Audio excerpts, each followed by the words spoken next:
Kevin Hester, you are ridiculous. The Bears are who we thought they were. And that's why we took the damn field. Now, if you want to crown them, we crown their ass. But they are who we thought they were. And we let them off the hook. Shut up. See that? That's your IQ, buddy. 0. Hungry Chicago, finally champions of this January day in New Orleans. This is the Barely Qualified Podcast with your hosts, Nick Labris, Jason Maxwell, and Drew Bailey. Welcome back to the Barely Qualified Podcast, Season 2, Episode 3. I am Jason Maxwell, and with me, as always, is Nick Labris and Drew Bailey. Second time's a charm, boys. So for those of you that are interested in seeing our pretty faces, we're recording this live on YouTube, and we'll continue our live streams all season long. Preseason shows are recorded weekly on Thursdays, and as we transition into the regular season of the NFL, we'll be recording Monday and Wednesday nights for those listeners out there wondering for future schedules. So lots to discuss tonight, gentlemen. I want to start by reminding our listeners to join our Guillotine Fantasy League. 18 spots total in the league, 8 remain. Join the league for a chance to win some coveted BQ prizes. Link to join the league is in our Insta bio at Barely Qualified Pod. Draft is the evening of August the 28th. We'll continue to push out links in our socials. Boys fantasy fever is getting hot, so get a seat at the table before spots run out. Let's talk about tonight's show, though. So on tonight's show, we're going to break down the Bears' second preseason game against the Bills, the shootout, the Caleb, everything about that. We're going to discuss the ongoing left tackle battle in training camp, predict our NFL and Bears award winners, hit on some other topics, whatever comes to mind. And, of course, we're going to round out the show with our latest podium list. Before we get to the meat of the show, however, gentlemen, a quick ad spot, right? Barely Qualified is brought to you by a new, exciting, and local churro shop, Lola's Handcrafted Churros in downtown Lisle, my hometown. This place is fantastic. It might sound crazy, but these are hands down, honestly, the best churros and possibly the best dessert you're going to have. They offer up some handcrafted churros, obviously not the kind that you're thinking of, the stale, rusty kind at the ballpark or the state fair. These things come out piping hot. They're fresh to make, fresh to order, whatever you want to call it. They pair these bad boys with ice cream sundaes, s'mores, churros, matcha, fruity pebbles, Nutella, strawberry. The list goes on and on. Sunday, blah, blah, blah, all the good stuff, coffees. Check out Lola's, downtown Lisle. You won't be disappointed. LolasChurros.com. Follow them on Insta. You'll do the work. You'll find it out. But just in case you wanted to know, Lola's Handcrafted Churros. Boys, let's start the episode if you don't mind. Let's talk about game 2 of the preseason. This is the big one. This is where the starters got a run at things. Nick, I'm going to hand it off to you. Take us away on the agenda, the topics you want to hit on. Let's kind of bask in the glory of a phenomenal 38-0 win. Yeah, I think that the way you said bask in the glory, I think is something that I had written down. Like, let's just get our Bears glazing out of the system, right? Like, we know this is preseason game 2. We know ultimately this means nothing, but I think let's have some fun and let's enjoy a good Bears win where the Bears looked like a legitimate NFL team for a change. So I can take you through kind of my thoughts of the game, and then I'll kind of kick it around to you guys. As you guys know, I was in the stadium. We can talk about the experience in a little bit, but sat down at the seat and we muffed the opening kick, right? Who was it? It was Tyler Velus Scott. Jones Jr. Velus is never leaving. No, Tyler Scott muffs the opening kickoff. The Bears start on their own 8-yard line, and there was some pretty noticeable I don't know, with skepticism, nerves. For a preseason game, it was weird. It felt weird in the stadium. And then, the offense just came out and they just didn't miss a beat. Caleb was getting rid of the ball. The offensive line was blocking. The receivers were catching. We can get more into what they were, but that first drive was very, it was the crowd was going crazy. I was going crazy. It looked so efficient. Everything, like they converted a third down.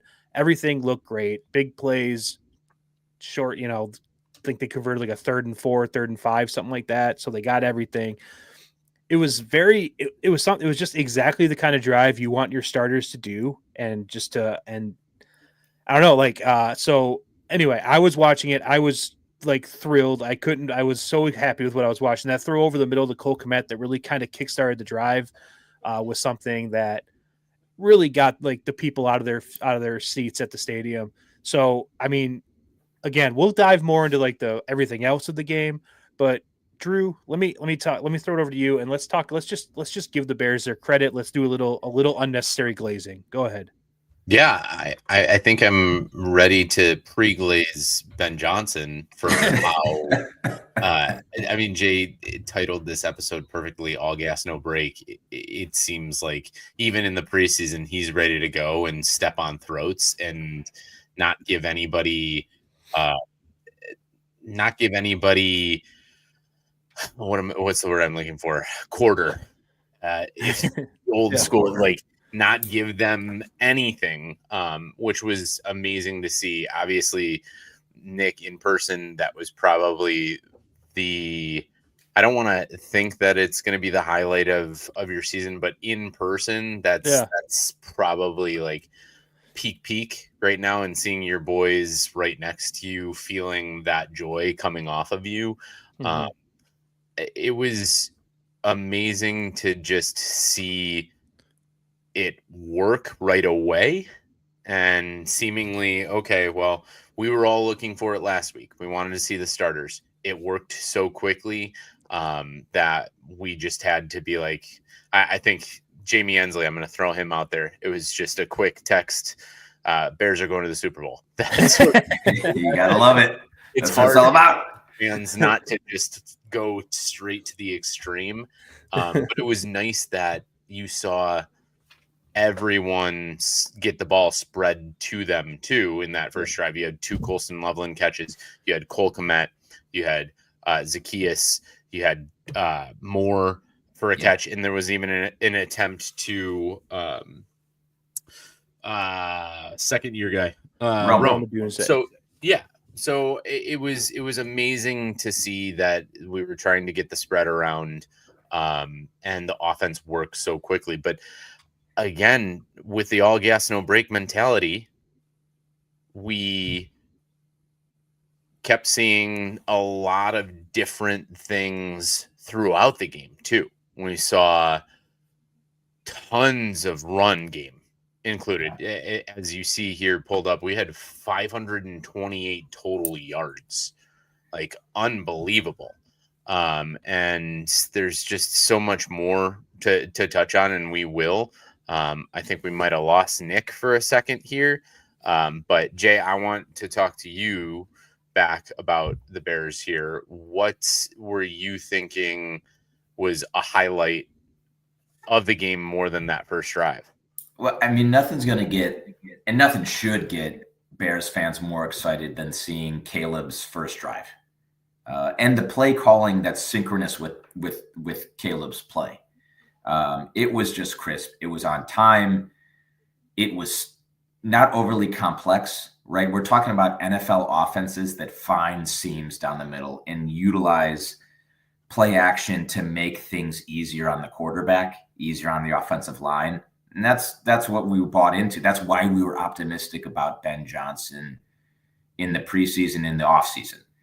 And that came to play. I mean, listen, we got to temper our expectations. It's not like the Bills were playing their first team defense, but for what we saw, at least in the plays and the couple series that Caleb was running and the first team offense was running, they carved up the defense. So you can't really grade it any better than that, right? The alternative is, okay, Caleb's feeling pressure. He's getting the ball out, not on time. He's being inaccurate. None of that was the case. What was the case was they looked like the Chiefs offense. And again, I'm not going to be overly optimistic. It's preseason. It's against the second and third team Bills defense. But what more could you want given what they played against? They looked phenomenal. There's a reason to be optimistic. You're seeing big chunk plays. You're seeing third down conversions. That's what you wanted to see in the preseason. And to take it back to what we were talking about in last week's show when we were doing our look ahead section, our look ahead section was simple. It was make sure that Caleb looks like he's on time. He has control of the motion. There was plenty of motion in those play calls too, and everything was on time. I think you had one holding penalty in the first drive. Maybe there was the second drive against I don't know. I forget who it was. I think it was Dahlman. I think it was the center. Mm-hmm. That's fine. I mean, those things are going to happen. But the offense looked efficient and dominant, and that's all you can ask, especially given the fact that they're going against those, second and third team defenses. Is you need to look dominant in that position, and they did. So they checked all the boxes. Yeah, and I mean, we all thought of it as after the luster came off of the first drive, and we just constantly kept scoring on the Buffalo Bills. They didn't start people. They didn't start anyone other than Ray Davis, and who may be a starter, and a couple of defensive players. But at the same time, it's good to see those reps of professional football have that much success that there's a base there to say, okay, well, we can build on something, or we have something. We have players that can be successful against other adult humans. So I'm very much high on what that bred, and then obviously seeing some of these other, I thought one of the most encouraging things, Nick, glad to have you back. One of the most encouraging things was seeing all the success of the various different running backs. There's a ton of depth there seemingly. And we didn't even, and Swift hasn't taken a snap, and Roschon hasn't taken a snap, and Monangai didn't play this game, but that was encouraging to see that maybe it's the Bieniemy structure and his enforcement of his running back camp that's getting all of these guys that run hard with their head downhill. That was very encouraging to me. Unfortunately, I don't think half of them are going to make it. Ian Wheeler, Britton Brown, we had an injury, but who knows? Nick, with you being back, just kind of touched on that past the first drive and just seeing all the success, but what else did you want to touch on being there? Yeah, so I know that we talked a lot about the offense. I don't know if you guys touched on the defense or not, but regardless of whether they're playing starters or they're not playing starters, like when you put up a shutout in the NFL for 4 quarters, and your starters are only out there for a couple series, like I don't know. There's something about this defense. They just like I said last week. All I wanted to see was them like flying around and hitting people, and I feel like they were doing that. Couldn't really get I didn't have a great view of a lot of the individual people making the tackles. That was in section 445, which was about a mile away from the field. But as a whole, the unit, I thought they played really well. I mean, the Bills probably had some opportunities to make plays. There were a lot of drops and things of that nature, but overall, I thought the Bears defense played really well. And I mean, it was just an overall great game. I couldn't have been happier with the outcome, not just the score, but just the way that the team really, it seemed like they bought in and they really kind of took this as an actual like dress rehearsal for the regular season. And they really came out strong. And that's really all you want to see out of your team in the preseason. You don't want to see a bunch of guys out there like half-assing it, not taking it seriously. You want them to take every rep as seriously as possible.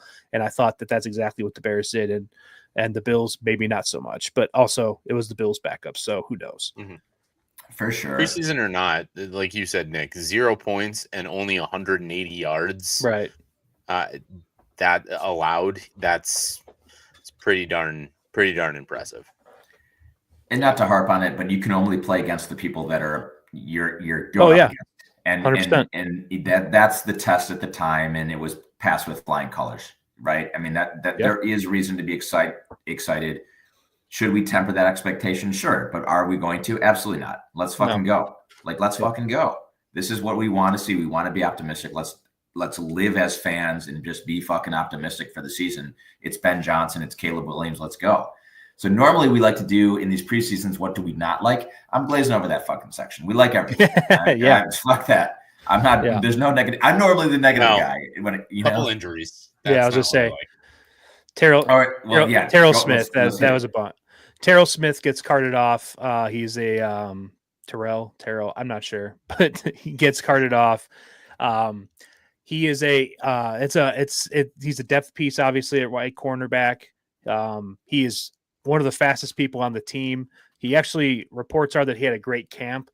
And so you hate to see anybody get injured, but you hate to see a guy that will probably contribute, that would have probably contributed on Sundays, get injured during the preseason, out for the year on IR. So that's a bummer. Bears have some pretty good corners on the top of the depth chart, but once you get past like 2-3, it gets a little dicey. Not a lot of experience, not a lot of success anyway in the NFL.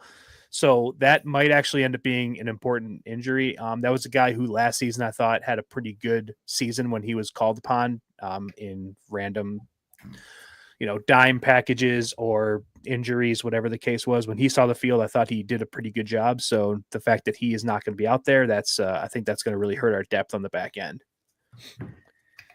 That's a great call out. Drew, were you going to mention something on the what do we not like side, or no? It was just the injuries. The injuries. Yeah. Deion Hankins, also another depth running back who looked like he was having a good camp. It was not great seeing our running backs get hurt because they were running so hard and doing things well. That would be the only thing that I didn't like to see in there, other than I would have liked to see DeAndre Swift out there. I would have liked to see all the ones and just everyone out there. But maybe he's dealing with a couple of things on the injury, and you don't want him to get a soft tissue that just lingers through into the regular season. So, that's the only things I would say I didn't like. Yeah, no, that's fair. I mean, injuries bad. Preventative players from injuries, DeAndre Swift, Roschon. We'll get into the Roschon conversation a little bit later, but like, is this guy ever going to be healthy? Like, are we? What's going on there? But let's get into the fun part of this, Nick. I've been waiting to kind of ask you this. I want to deep dive into the Lavris family's experience at game day. Before we do that, really quick shout out to Sam Katz. He's listening live, motherfuckers. So we got a Sam Katz alert. He's in. Probably going to be live texting, maybe even making some weird comments. So we appreciate you, Sam. But Nick, let's hear about the Lavris family experience at the game. He just wants to fall asleep to our voices. It's white noise. Noise. This is easier than when we usually. This is easier than when we usually get on a 4-way call with him, so we can go to sleep every night. So I appreciate it. No, okay. So the game day experience, honestly, it was pretty good. Like, I was really nervous about the traffic for the Air and Water show. Honestly, traffic on Chicago and Sunday afternoon, it was about what I expected it to be. So nothing really added to it. So the Air and Water show did not really affect the traffic at all. Again, due to it being a preseason game, I was able to get parking in the museum campus for really inexpensive. I was able to park right next to the Field Museum. So I was right there at the stadium. I have to walk very far, which is key for having young kids. You don't want to have to walk a mile with a bunch of kids through like Grant Park and stuff. So we pulled into the parking lot at the game started at 7. We pulled into the parking lot around 5:15. I wanted to get there. I knew we were leaving early, so I wanted to get there early. So we got there early. We went into the stadium. We kind of walked. Our seats were in 445, which is in like I guess that would be the northwest corner of the stadium, and we basically parked right outside of that spot, but we walked all the way around just because we wanted to like see what kind of stuff they had there. They had like my first Bears game certificates for the kids, which was pretty cool.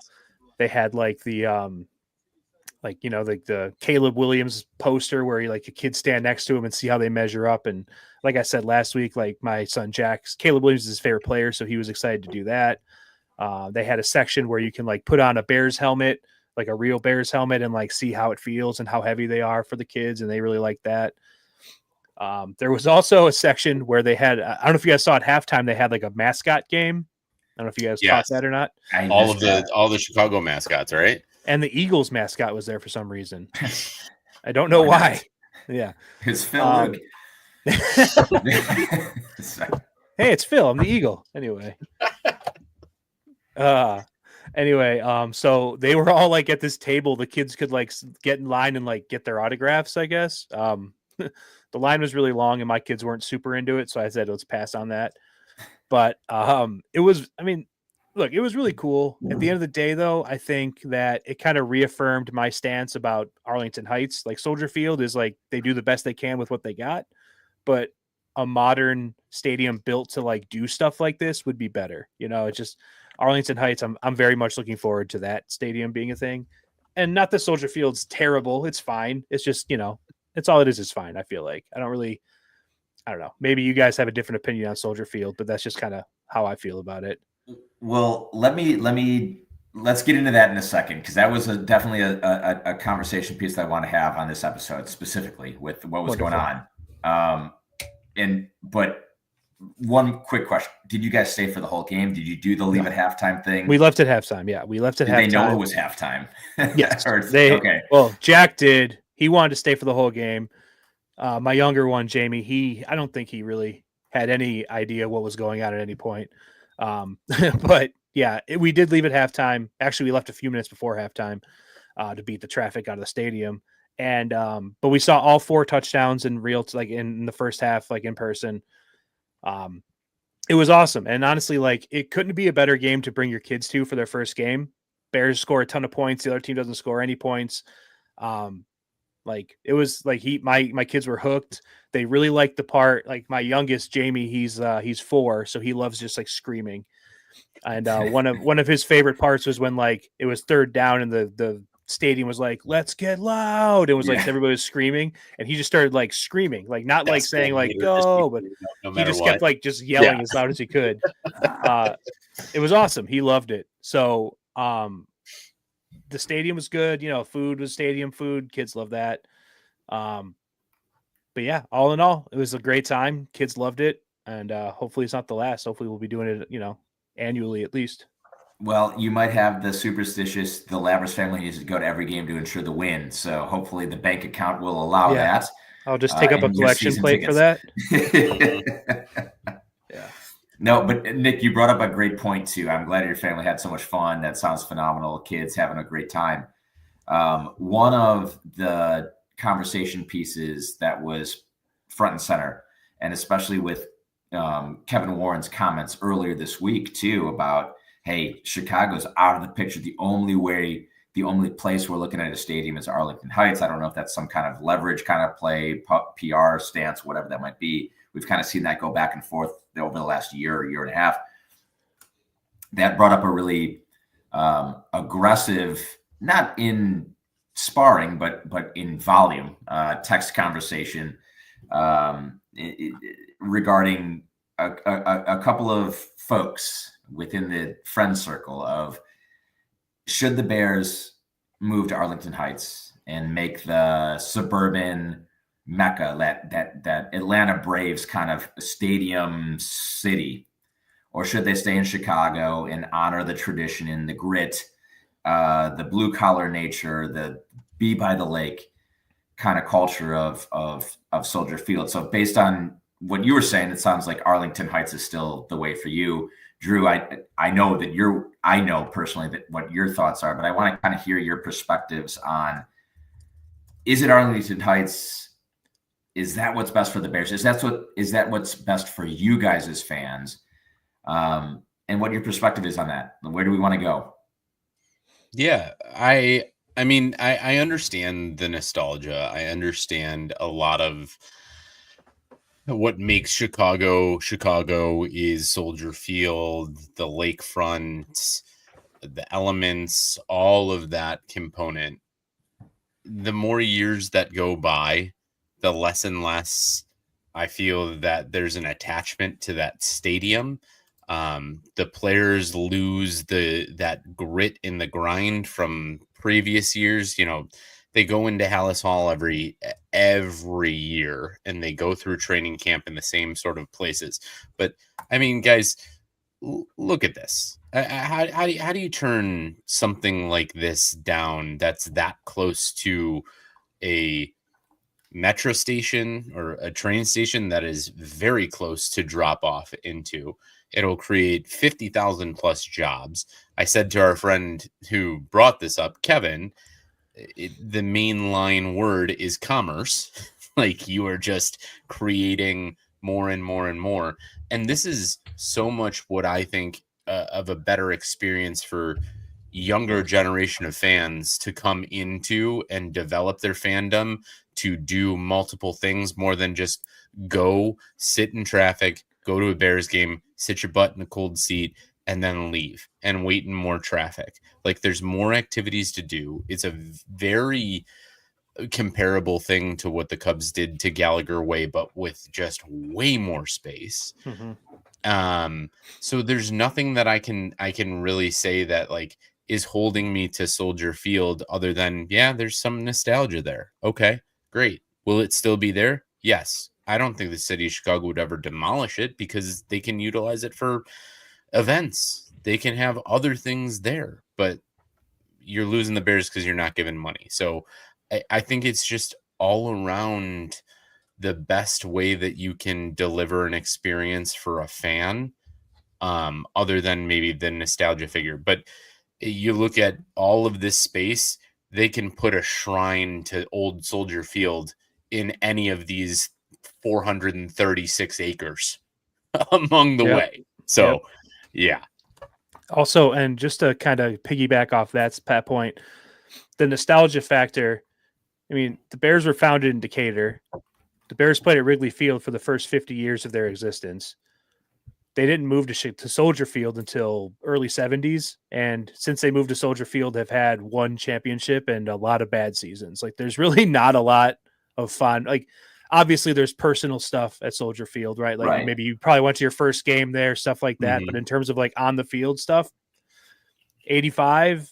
And that's, I mean, I guess you want to call 2006 when they went to the Super Bowl. Besides that, it's been a lot of mediocrity at best. I don't know. I have no problem moving to the stadium. Granted, I'll be first to acknowledge I live in the suburbs. I live in the northern suburbs. Yeah. So this is cutting my drive easily and maybe a third. But as someone who just went to South Loop for the Bears game this past week, it is like when I said traffic wasn't as bad as I thought it was going to be, it still took me about an hour and a half from my door to the stadium. It was like 48 miles to get from my house to the stadium, about an hour and a half. And I was able to park close due to the fact that it was cheap because it's a preseason game. If it was not a preseason game, those parking passes for the museum campus parking probably would have been at least triple, quadruple what I paid for them. So odds are if you're going to a Bears game and you're driving, you're parking in a parking garage somewhere in South Loop and have to walk a couple miles through Grant Park. And it's just not a good fan experience because, Drew, like you said, you sit in traffic, you walk, you go to the stadium, you walk back to your car and you drive home. There's nothing else. There's no bars. There's no restaurants. There's nothing to do in like that area.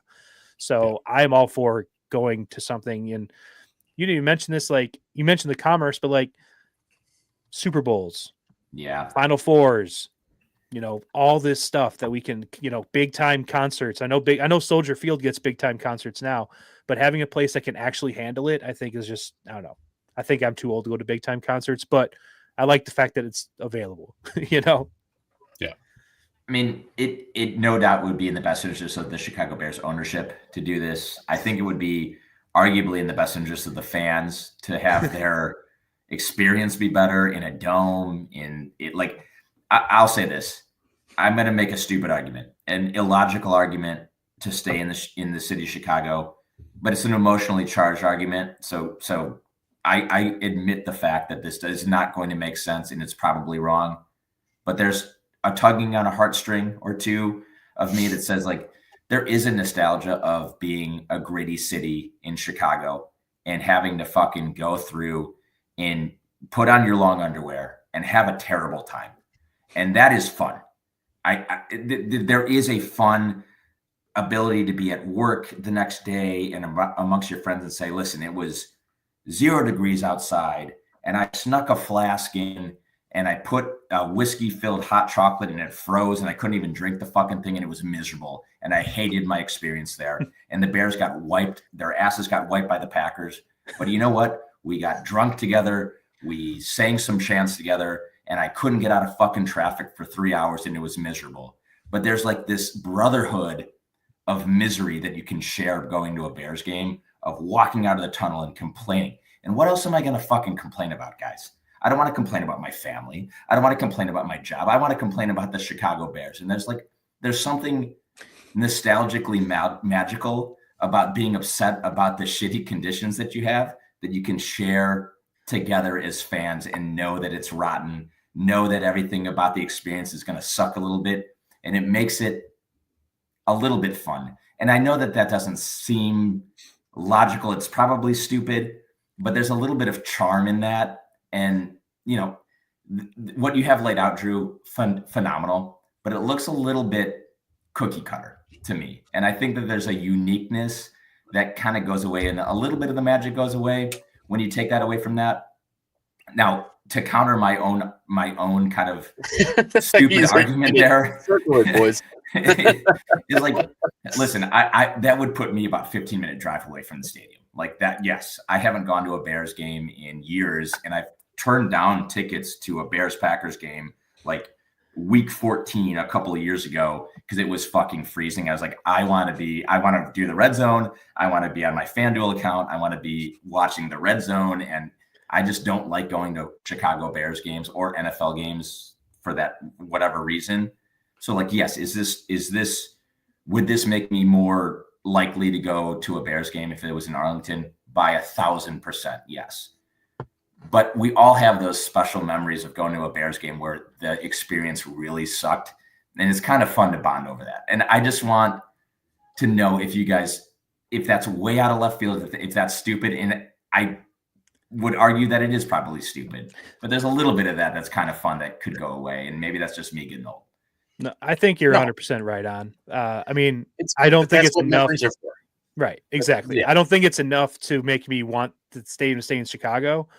But yeah, I definitely have like fond memory. Me and my dad went to a Bears game in my senior year of high school. So the 05 football, I guess it was early 06, the year before they went to Super Bowl. They went to a playoff game against the Panthers where Steve Smith just shit all over the Bears secondary and had like 200 yards and 3 touchdowns. Yeah, I remember that. And we were sitting behind like the only Panthers fan in the stadium, and she was this like 60-year-old, like super loud, annoying lady, and it was fucking cold and it sucked, and the Bears got killed. And I'll never forget driving like on the bus back to Union Station after the game, seeing all the skyscrapers still have like "Go Bears" in the lights and stuff like that. I'm like, this is fucking miserable.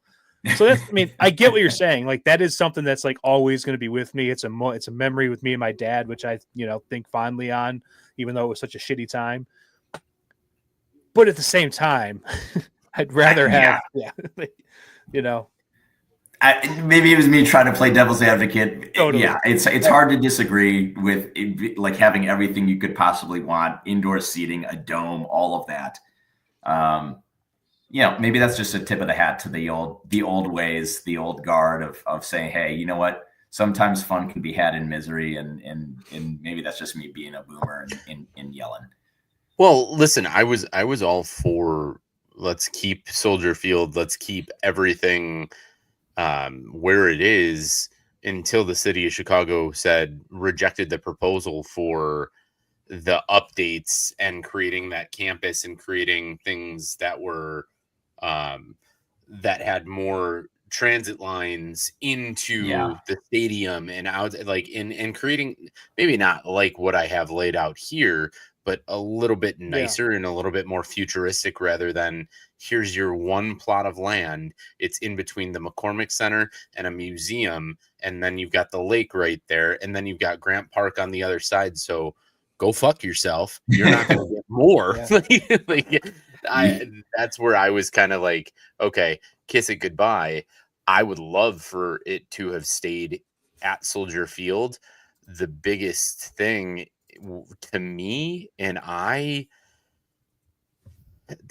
will harp on this till the day that I die. You cannot have a 62,000 stadium in the NFL anymore. You just can't. That's the smallest by 10,000 people. And you want to have more. You want to give a better experience. You want to have more fans, younger fans get in and see more eyeballs on. You got to have a big stadium. And I'm glad that they're modeling it like Allegiant Stadium. But it's within the next. I'm curious to see, and I want to ask you guys. I know Kevin Warren's all about moving the needle, and McCaskey's all about saying, "Okay, this is going to happen." But do you guys think this gets done inside the next? I'll give it over under 4 years. Yeah, 4 years seems reasonable. Honestly, it does. If they're going to move, they have the funds to do it. You know, I think it would be, if they were serious about it, they can get that done in 3 years. I think that they want to stay in Chicago. I really do, and I think that they're using this as leverage to try to stay in Chicago. That's my tinfoil hat theory. But yeah, if they wanted to build this within 3 years, it would get done, because they have more money than God to be able to get this done. Yeah, I do think the only thing that would be up against that time commitment would be the actual time it takes to build the stadium itself. I just did a quick Google search, and it looks like the Rams stadium, SoFi Stadium, took about 3.5 or almost 4 years to build. So I think that they do break ground in the next 2 years in Arlington Heights. I don't think the stadium is ready for probably like 4 or 5 years, though. That's fair. Well, I'll tell you what. Stadium, I'd love to see. My final thoughts on that. I know we want to get that in a dome, et cetera, et cetera. I personally I love snow. I love that like home field advantage of like the grittiness of the old school Midwest Northern football, where it's like, hey, you're coming in from Florida, good fucking luck. Like, get ready for a grinder game, and it's going to be gross, and who knows if the snow's going to be on there. But I will say this: let's get back to some Bears football analysis here. I think we've run our track on stadium analysis and putting in our ownership hats, construction hats. I want to talk a little bit about the glaring kind of position battle that's left for the Chicago Bears. I think probably the most important position on the football field, other than quarterback, left tackle. That doesn't seem to be decided yet. And I'll tell you, I don't know if we got any closer to finding anything out from preseason game 2. Drew, I mean, it seems like it could be anyone's job. I think. Just tell me what you think. Who's in the inside track to land that left tackle starting job? I gotta tell you, Jay, I would love to say who's on a track. I mean, I don't think I've tracked enough to say definitely who I think should be taking it. What I best want is somebody with youth and good hands rather than somebody just with a big body. If that's Trapio, if that's Braxton Jones, it's not going to be Amagaji. I'll tell you that. I don't think he's going to make a roster spot. Yeah. He's going to be on somebody's practice squad pretty soon. But really, if it's a rotation, I'm okay with that as long as they keep Caleb upright. Yeah, but if I'm gonna predict anything, yes, it'll be Braxton Jones to start, and then Trapio should come in at some point through the year. Braxton hasn't shown that he can stay healthy for a full season, so we're probably going to see a good amount of Trapio as long as they're competing, I would say, with good quality from both sides. And it's not just bad competition to say like, oh, this guy sucks, so we're just going with this guy who might suck too. That's what I'm hoping, that it's not a negative situation. We have a positive or mediocre, and they can swap back and forth. So I'll say Braxton starts and Trapillo might come in midway through the season, depending on if he's got enough of athleticism. All right. Well, Nick, let me hear your thoughts. I mean, any mention of Theo Benedict? I mean, let me ask you this. Who do you want to see starting at left tackle? Who do you think's going to start at left tackle? Yeah, I think that's really the question, because I mean, I want to see Trapillo at left tackle. I want to see the young guy. I want to see if he can do it. But I think, like Drew said, you know, when you got Braxton Jones with his experience, if they're even, like, if they're close, like if Ben Johnson views them as like virtually like neck and neck in terms of the starting job, I think you default to the guy who's done it in the NFL before, right? Not the guy who played at a low tier ACC school for the past 3-4 years.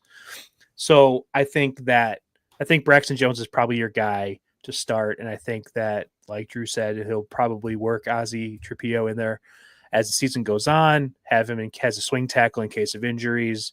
But I do think that he is going to be the left tackle of the future. So I do want to get him out there at some point. Look, week 2, you got one of the best pass rushers in the league coming to town, or I guess we're going to their town. So I kind of want to see what the kid can do against them, but against Aiden Hutchinson, I'm talking about. But you know, I think we're going to see Braxton Jones. So yeah, we'll see. I'm in the same boat with you, Nick, and Drew. Really, is I want to see Trapillo out there. It would be shocking if Braxton Jones wasn't the starting left tackle to me at this point, just due to experience. That's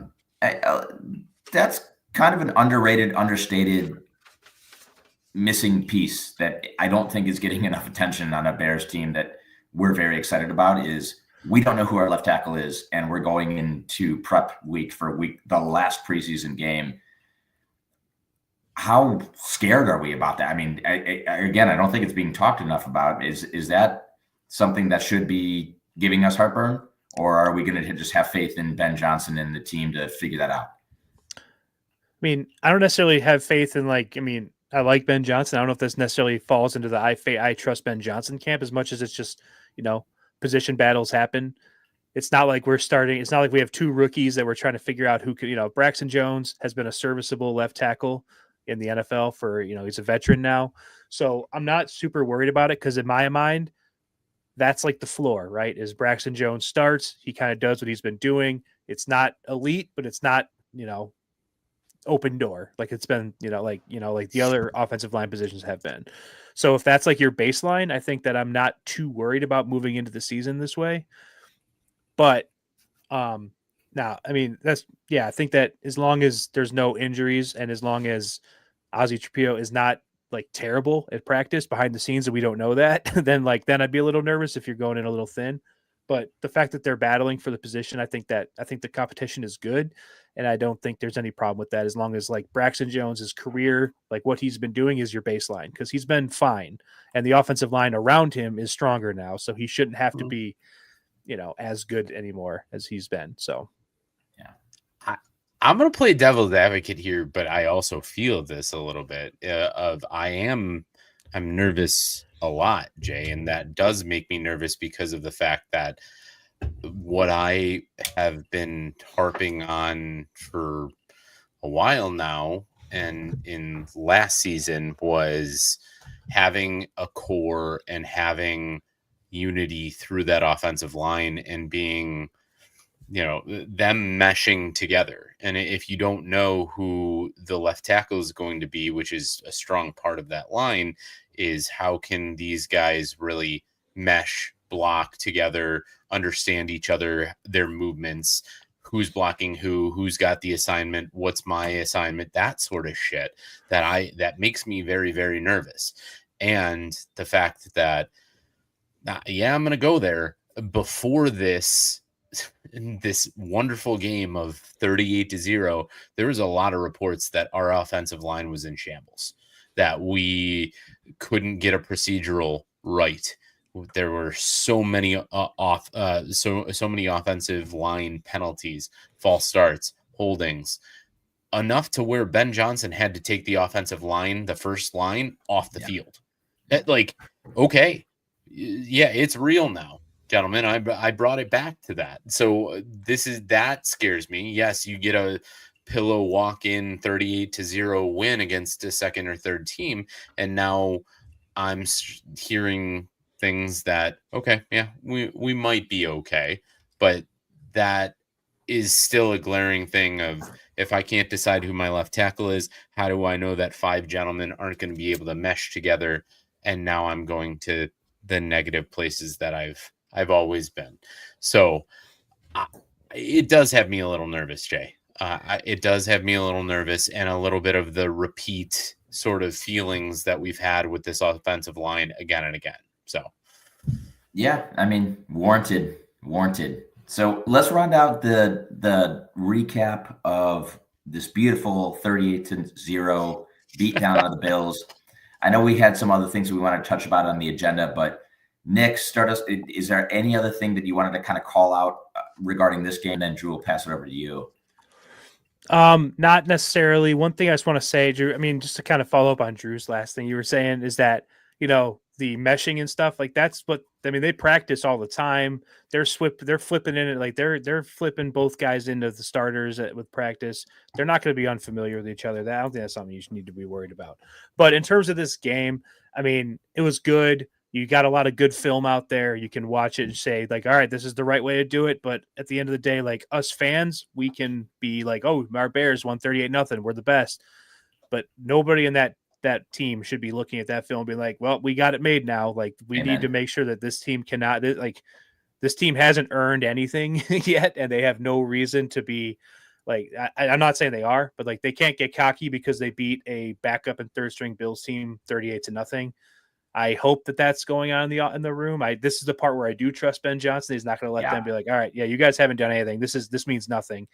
I don't know if you guys saw the picture of him going around social media when the Bears were up 38-0. There was a grid screenshot of him like mean mugging, just staring off into space, and below it said 38-0 on it, and he just didn't care. He was just pissed. So I like that. I trust that the coaching staff that we have in place will keep them accountable and not let them be like 38-0 the preseason. Pretty good, right? It's like, no, that's not good. You haven't done anything. Anyway, so that's my last kind of thing on the game. No, it seems like Ben Johnson has the kind of mentality where 38-0, great. Let's point out your flaws. Here's everything you did wrong and how we could have improved in one better, in bit up better, and like the episode title says, it's all gas, no break. Like, he seems like a coach that is not going to accept any kind of inefficiency, and he's going to point that out. And that's the coach you want, right? This is preseason. Even in the regular season, I can kind of see him saying, listen, we won that game. We could have won it bigger. Here's what we did wrong. So let's correct this. Drew, over to you though. Any kind of finishing pieces you want to put on week 2 of the preseason? Yeah, the only two, we got some comments in the chat, by the way. The two things that I wanted to bring up, but apparently Gibbs and Amon-Ra were talking about how it was funny to see the same sort of plays that they ran all the time in Detroit with Ben Johnson, and it was kind of responded to by Ben Johnson, yeah, I'm not going to show my whole hand. And of course, it's the preseason. He'll run the same things just to make sure things run. So we've already got those early jabs going. That's really, really nice to see in our division, that they can jab back and forth. And the other thing was Tyson Bagent getting a bag. That was really cool to see. He's done enough through his, what is this, 3 years now or 2 years? This is his third year. This is his third year. Yeah, I think he has done enough to kind of help out the Bears and be kind of a backup guidepost to everything that he deserves, an extension from them. Got very emotional on the podium the other day about how his father's his big supporter, didn't have a lot of things growing up for himself, and this is going to be a blessing to him. So go get your bag, son. That's nice. That was really good to see. It seems like a really great guy, and couldn't have happened to a better guy than him. And again, I kind of trust in the kid's skill. If he's going to be a backup for that, he's young. Yes, he was Division II, but really, really appreciated that and seeing that come through, because that shows that the Bears will take care of people that do quality things. Yep. Well said. Also, breaking news: a coach calls the same plays in back-to-back years. Like, okay, Amon-Ra St. Brown, like, cool. Like, that fucking happens all the time. What are we talking about? It's preseason. You've got our playbook. I'm sorry, dude. Yeah. You get right. Cool, man. You make things work. Like, don't think too hard about it in the preseason. Yeah, it's not game plan specific. It's just like, these are the plays that we're going to run. Whatever. Yeah. We're not opening the playbook wide. This is what we said last week too. I mean, we're fans here. I'm not a football guy, George McCaskey, to quote him. But just I don't know what Amon-Ra's doing or trying to say. It's like, what are you doing? Just a vanilla playbook in the preseason is not gonna hurt anybody. So rerun them, get your timing right, get the feel for the playbook. That actually transitions somewhat nicely, not as nicely as I thought, but somewhat nicely into the look ahead for week 3 in the preseason. What do we want to see from that? And then we'll go around the league with you, Drew. What do we want to see? Do we want to see the starters out for another series or two? Is this enough experience? I know they knocked it out of the park. I know that preseason week 3s traditionally, for second, third, fourth stringers vying for roster spots, but is this enough of a run for Caleb, or do we want to see him take another couple reps? I want to see him take more reps. I do. Like, I think the preseason is, again, for not only like getting reps, but also like getting into routines. The Bears last week got their prime time home game routine. Now let's get their, away game routine. Like, there's going to be different routines you're in for away games. You don't know the stadium as well. So I'm all for them starting, coming out, preparing like they're going to play the first 2-3 series, whatever the case may be. But I definitely think that the starters need to play, and they will. Drew, you've been a little bit more bearish on starters playing. What do you want to see? I am just, I don't think it'll happen. You said, and they will, Nick, for a fact. Yeah, Ben Johnson said that like 2 days ago. Oh, okay. Well, I'm more of okay. There you go. You have it. I'm more of the injury camp. I don't care at this point. Like, we saw what we needed to see. I know you guys have been very, very excited about seeing the first team and seeing them mesh and seeing them do their things. At this point, I think it's just going through the motions. And every time that they play these teams, they go through more serious scrimmages behind the scenes. So at this point, it's positional battles for me.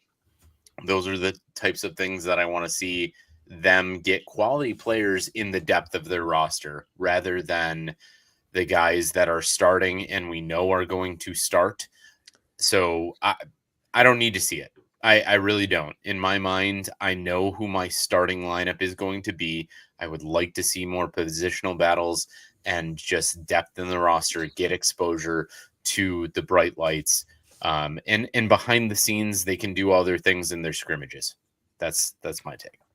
Yeah, I mean, it's the classic, is the injury risk worth it? We harped on that enough last week. Obviously, my stance on that is well known. I want to see more reps. I don't think Caleb's earned anything yet. I need to see him be on time. I need to see him get more reps of the Ben Johnson new playbook, all that. I get the other side of it, but Chiefs, Bears at Chiefs this Friday, 7:20 start time. We'll be looking for that from a fan perspective too, though. There's nothing more electric than seeing Caleb Williams just out on the field, and nothing hits as hard as watching the Bears starters dominate. It makes you feel optimistic. So I just want to see a little bit more of that. But Drew, take us around the league if you don't mind. I know we have our around the league section next. Some things happening here and there. Walk us through it. What do you got? Yeah, we're just going to go really quick here, touch on a couple of things, because there's some other ones I don't want to touch. And really the main one I want to touch and give it to Nick first is Danny Dimes got hit as the starter in Indy over A-Rich. What are we doing? I mean, someone had to get named a starter there. And really, is that the lesser of two evils, or is that just more of like, fuck it? Both those guys are trash in my mind. Like they both are just so bad.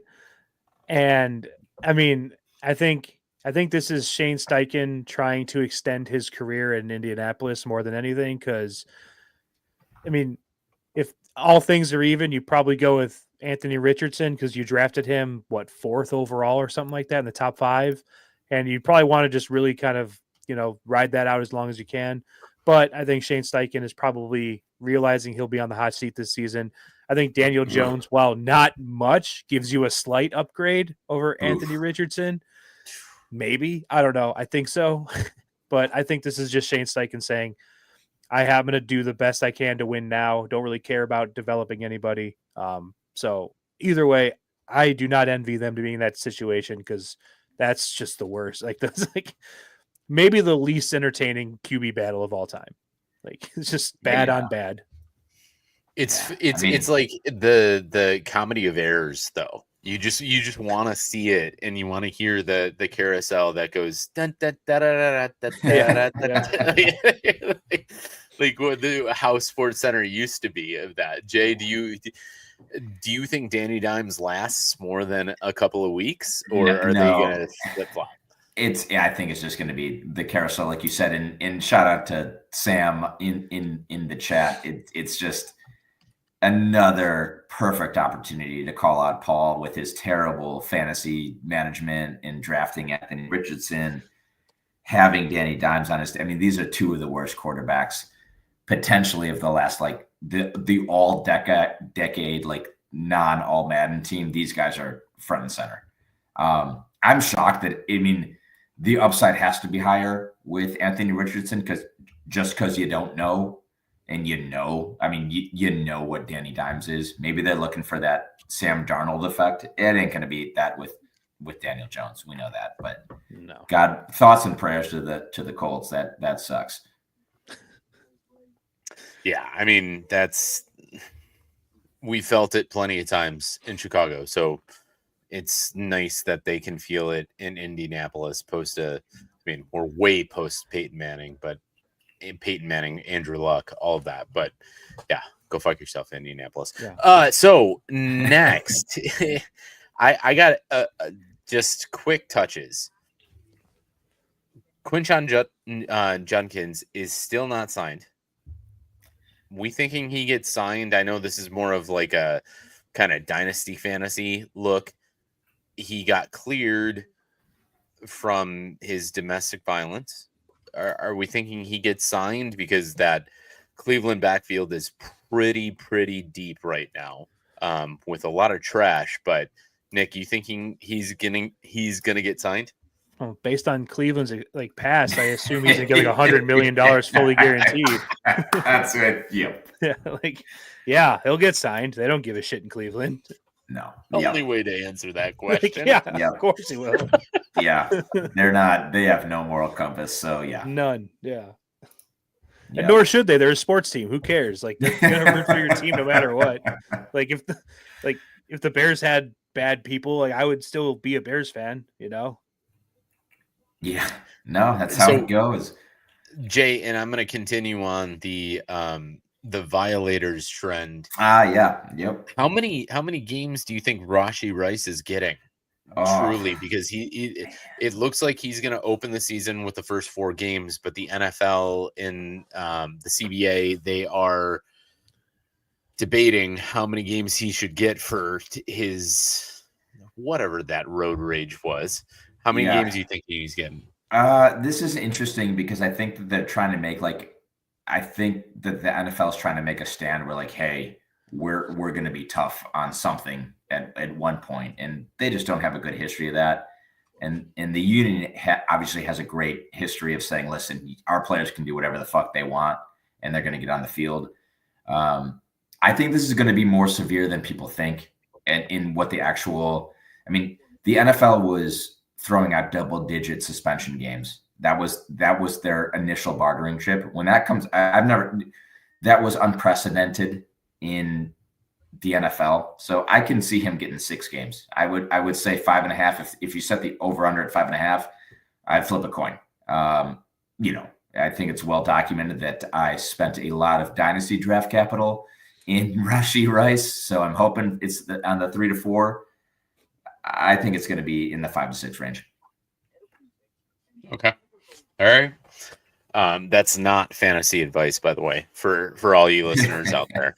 But the last thing I wanted to take you guys through, and this is more from a standpoint, and I looked this up just before the show, more of a standpoint for betting this year, is overs are looking great because there are some rule changes that you might not have noticed. And I want to just take our listeners through this really quickly.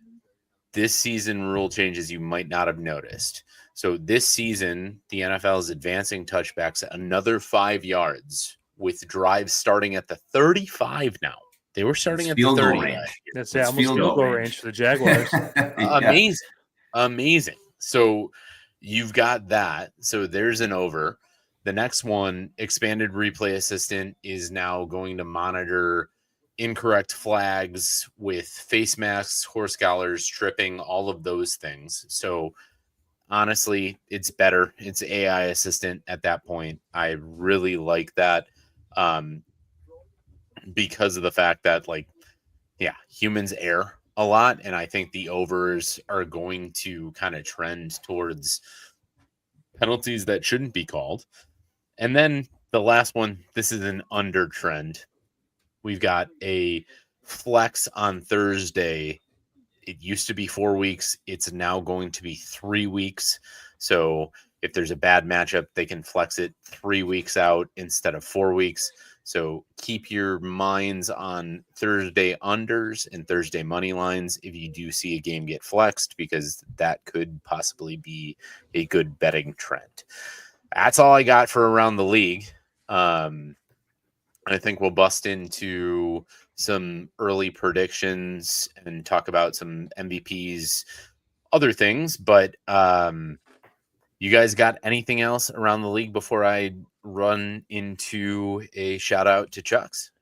Yeah, I mean, a quick question mark from me in the agenda. I'm seeing the male cheerleader thing. I can't let that go without understanding what the fuck that is. I was gonna let it go, and then I didn't. I haven't seen that, and I'd love to hear about it.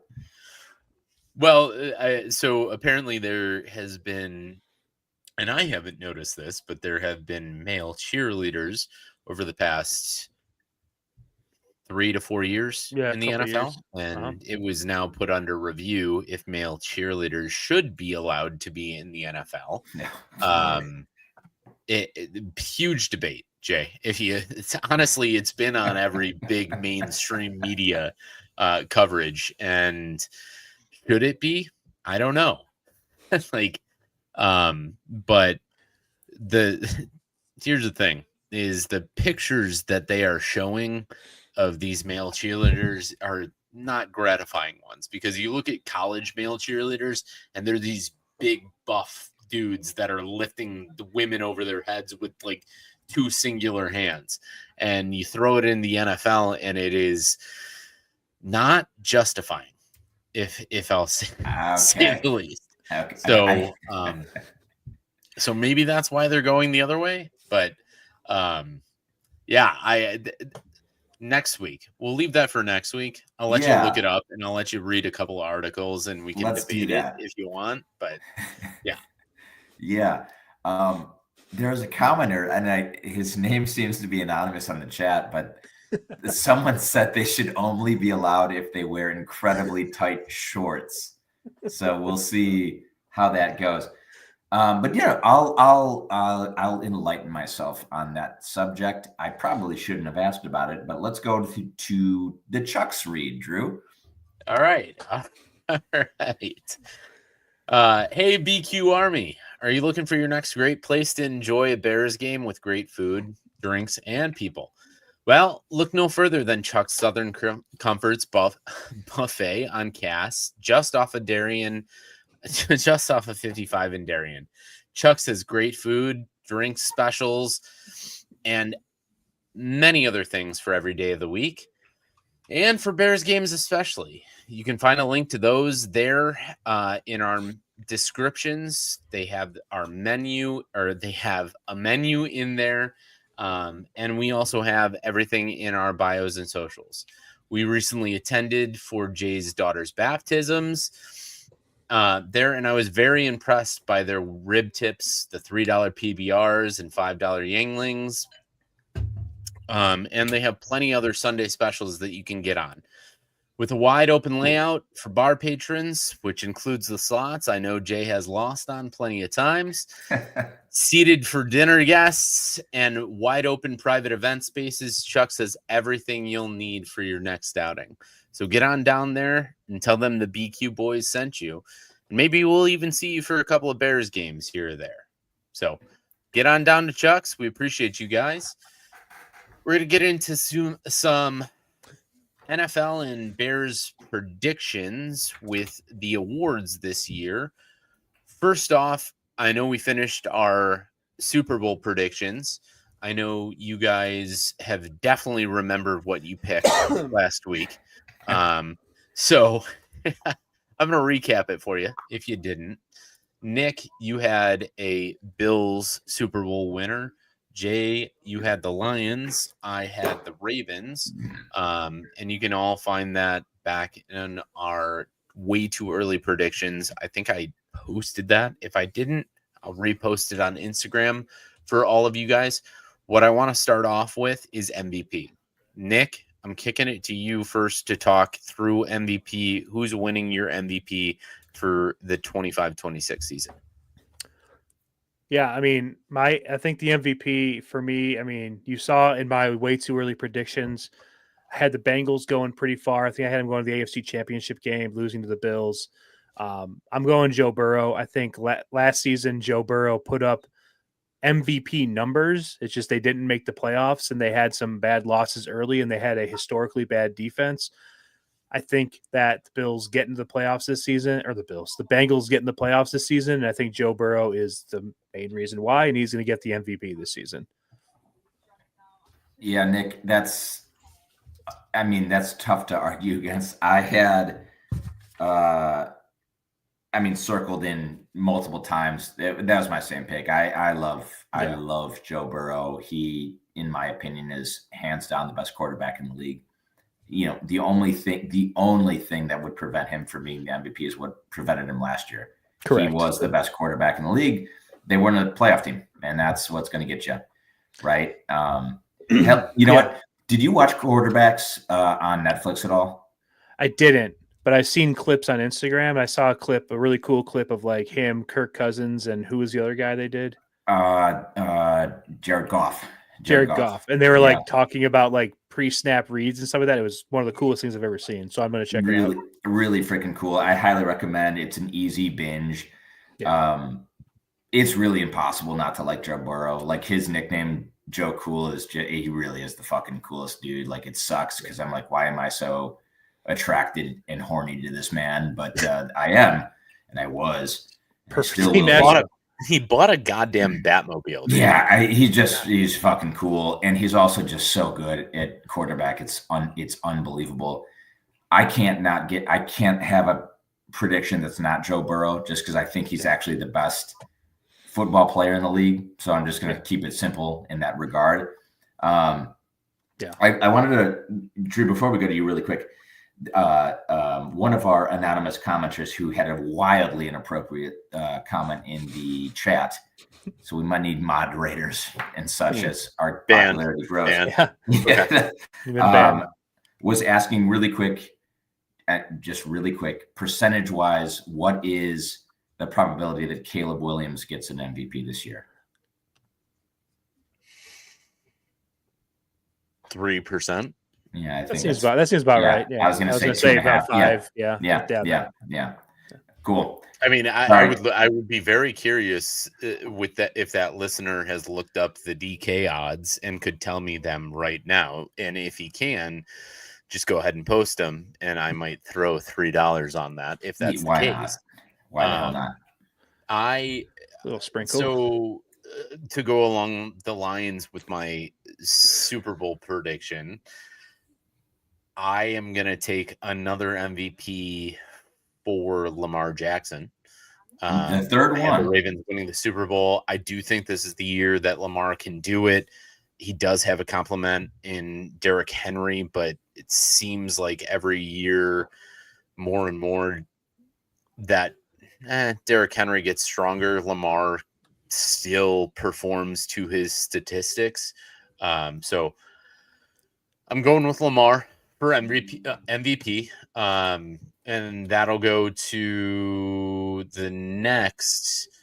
Where do we? Let's jump around. I really don't want to go down the list here. Sorry. Caleb is plus 3,700 to win the MVP. Plus 3,700. All right. Lamar's the odds-on favorite at plus 430, and Joe Burrow is the second or third most likely with plus 600. And you're telling me where's Josh Allen then? He's the second. 600. Him and Joe Burrow are both plus 600. Okay. It's so hard, dude. MVP is one of those awards too, though, that they don't love giving back to the same people. And that's why I wouldn't take Lamar or Josh, because Josh just won it. Lamar should have won it last year, and they would not give it back to back, especially because he's had multiples. His year last year was so much better than his year when he won the MVP the 2 seasons ago. Yeah, and better than Josh Allen's year. Yes, exactly. Objectively speaking, it was a better year. So I don't want to go. I don't want to go on that road, but no, for sure. Here's a question to you guys: is when's the next time a non-QB wins the MVP? Never. 50 years from now. Because you look at Saquon Barkley's stats last year, and you would think that that's one of the most exorbitant reasons why a running back should win. But who was Adrian Peterson the last non-quarterback to win an MVP back in I think you're right. 2012 or whatever year that was. I think you're right on that. Great question. AP 2012. God, wow. Crazy. Yep. 2,000 yards. I mean, goodness. But to your point, though, guys, it's like Saquon should have probably won it, and then it should have gone to Lamar, but it went to Josh Allen. So it's a weird system. Anyway, Drew, back over to you. Sorry. No, all good. Hey, these are good debates, good things to talk about. I want to get into if this is the case for all of our picks. Jay, you took Joe Burrow as well, right? Yes. Okay. Then who is your offensive player of the year? And I'm going to throw it to Nick first. Well, Joe Burrow is going to be my MVP. I don't think they're going to give out offensive player of the year and MVP to the same person. So, I think that just means that Jamar Chase is going to be your offensive player of the year this year. Okay. God damn it, Nick! I had Jamar, but this is just an echo over the. No, I'll say this. Just for the odds, Jamar's at plus 850. I'm going to go with Bijan Robinson at plus 1,400. I think that those odds are more lucrative, and I'll take that. If odds are out of the question, it's either Jamar or Jefferson, in my opinion. But I'm gonna take the odds slant, and because I don't want to be in the echo chamber of Nick, I'm gonna take Bijan. I think he's just gonna eat this year. Okay. I hope so. I appreciate you not being in the echo chamber, but stay in your lane if you're gonna stay in your lane. I'll kill you. I have a wild one here, guys. I love this guy, and I am very high on him in a lot of my fantasy drafts. I think offensive player of the year is going to be Ashton Genty. Wow. A rookie comes in, and he is going to explode. There is a lot of love for him in that offense, and he's going to do a lot of things. So hopefully that gets you on or off of him in your next fantasy drafts. So I'll judge that by a lot. So, okay. That's a long shot, Drew. That's a 60-to-1er. So I did that. Yeah. It is. It is. Okay. We'll move back up the chain and we'll go to coach of the year. And I'm going to kick it to Jay first. Who's your coach I'm of the going to year? steal your pick, Nick. So fuck you here, but it's probably you know what it is. It's going to be Mike Vrabel. Yeah, I'm 100%. in love with that guy. I would join the fucking army if he recruited me and like knocked on my door randomly. That is a dude that I just think everyone wants to play for. I love the Patriots this year. I love Mike Vrabel.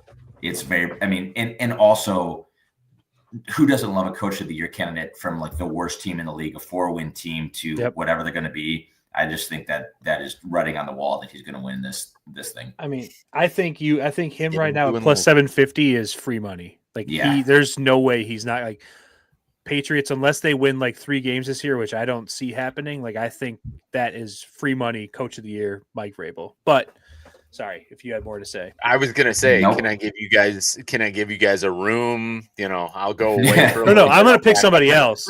I'm gonna pick somebody else. But I love that pick. I think that if the Patriots do win 4 or 5 games this year and he can't, I'm gonna give you guys. Well, I guess he's not that crazy. Looking at like the 3rd most odds favorite. But I like the Jaguars this year. I think the Jaguars are going to win the AFC South. I like Liam Cohen. I like Duval. I like our Duval guy. I don't know. I mean, the Bucs offense last year was really good. And I haven't given up on Trevor Lawrence. I saw him at college. I think he's a legit NFL quarterback. Yeah. I think they could do something in Jacksonville. So I think you got to take a look at Liam Cohen as coach of the year. I mean, Jacksonville's got some weapons.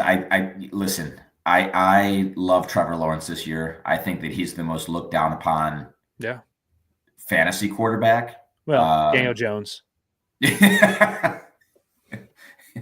did you forget about the Daniel Jones section? Yeah. Not true. Who you got? I'm gonna go with a oldie but a goodie, and it's gonna echo my pick, my last pick of offensive player of the year. I'm going with Pete Carroll. I think he turns around the Raiders. You love Pete the Carroll. Raiders. He looks he looks great for what 86. That how old he is? No shit. He's 92, maybe 93. Yeah. That dude might be 156. Like, yeah, you never know. Nosferatu just rocking and rolling. All right. Let's go with just 2 more. Let's go comeback player of the year. Nick, who you got? I mean, I think I have you researched? No, I have researched. I feel like I'm taking all the chalk picks. I mean, I don't like Aiden Hutchinson is my comeback player of the year. I think that's if he has a decent season, I think that's a slam dunk, but I don't know. I mean, what are his odds right now? Plus 275. I mean, that seems pretty reasonable. Let's see. I had the same exact thing, Nick. So I'm taking him too. I think he's got too much potential to not pick him. The only other one is CMC, I guess. Yeah, is CMC because CMC had a bad year coming off an injury. So yeah. Did Dak Prescott get hurt last year, or is he was just really bad? He was hurt last year. Okay, that was going to be my pick. I'm not a Dak believer, but I just think that it just transcends that award. Wants to go to a quarterback, and so that's who I'm picking. Same odds as Aiden, 275 plus 275. I don't know. I think if you wanted to kind of split the middle and put a unit on both of Dak and Aiden, I don't know. Yeah. I think that's the smart money. Yeah. Because CMC is just begging to be hurt. Like Drew, my favorite meme that I've seen this all year GIF or whatever is just, a nice tender turkey leg just ripping off the bone. It's like that's going to happen to CMC. Like, he's going to play maybe 3 games and then be out for life. Yeah, as soon as I take CMC, the bone drip. Yes. So I'll take Dak. I don't love it, but it's only because of quarterback bias. Okay. Yeah. All right. Then, because I know we have a lot more things we want to talk about and do here, I just want to do the defensive player of the year. I know we don't talk a lot of defense here, but there's a lot of players out there that we're going to see this year. So, Jay, give me your defensive player of the year. I'm taking Max Crosby. I skew that towards the odds too. Of he's at plus 1,300 to win, and I just think that he's such an elite. Like, Drew, I'm gonna share your Raiders love. Maybe it's the Pete Carroll, maybe it's whatever. I think they're actually going to be a decent team. I love that AFC West. I think that is going to be a grind out division. But I think he's going to continue to do what he does. And at plus 1,300, I mean, if he can put up 15 plus sacks, which I think is kind of the normal bill for him, I like those odds. I like those odds a lot. So give me Max. All right. How you feel about that, Nick? What do you got? I like Max Crosby, but I think so. I got two. But you can put down Aiden Hutchinson as my guy because I think he's probably going to win it. But if you want to have a little fun, I do think that Pat Surtain at plus 3,300 is a pretty good value in Denver to win Defensive Player of the Year. He's probably one of the best overall defensive players in the league, and that defense is going to be solid this season. Yeah. So I like that too. I'll probably put a couple bucks on that. But I mean, Aiden Hutchinson was going to be the defensive player of the year going away last year before his leg broke in half. I think, and he was on track to come back for the Super Bowl if they needed him. Remember, if they made it that far. So I think he should be all healthy and fine and ready to go for the regular season. I like Aiden Hutchinson a lot. I think he'll be a solid defensive player of the year this year. Okay. I like it. I'm going to go with a wild card here, and I'm going to take Will Anderson Jr. I think the Texans got nothing, and he has been outstanding since he got drafted 2 overall. 2 overall? It was CJ. It was CJ, and that's right. And Will, yes. Yeah. Well, no, because Bryce went first that draft. So Bryce went first. He went 2. Yeah. Remember? Yeah. Okay. It was 2 overall. So that cat's been getting better and better and better, and they don't have very much out in the South. I think that could be a rushing mecca. I think that dude's going to have 20 plus sacks this year. So give me him. I like it.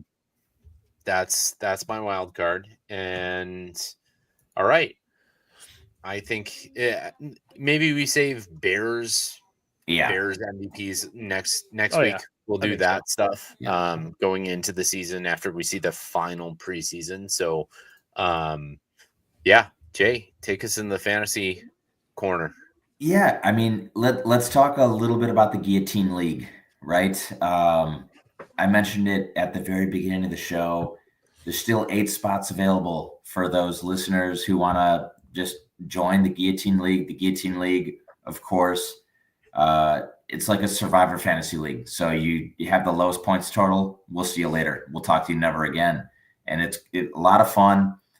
We have some BQ prizes, gift cards, some merch that's going to come your way. Free to join. So please join us in that Guillotine League. That's going to be a ton of fun. What I really want to talk about as well is the Dynasty Draft, the league that we're in. Yeah. That just concluded a couple of days ago. You two both had a couple of first round picks. Take us through the draft. Who was your favorite pick? And let's just kind of see, where let's talk about your favorite picks, but let's also understand that some dynasty leagues are still yet to have their rookie drafts. So now that the magician's sleeves are revealed and rolled up and we don't have to kind of hide stuff from each other anymore, what did you love? What did you not love? What did you love on your team? What was your favorite pick of the draft in the depths of it? And let's kind of keep it focused on those rookie drafts for a little bit. Drew, you had the first. No, that's not true. Nick, you had the first pick off the board of the three of us with the second pick. Talk us through. I know you traded up a little bit to get Hampton. How are you feeling? You know, in kind of a rebuild mode. I feel like you had a fantastic draft in that rebuild mode. Talk us through it. Yeah. So the cool thing about my draft is that quarterback was not a need for me.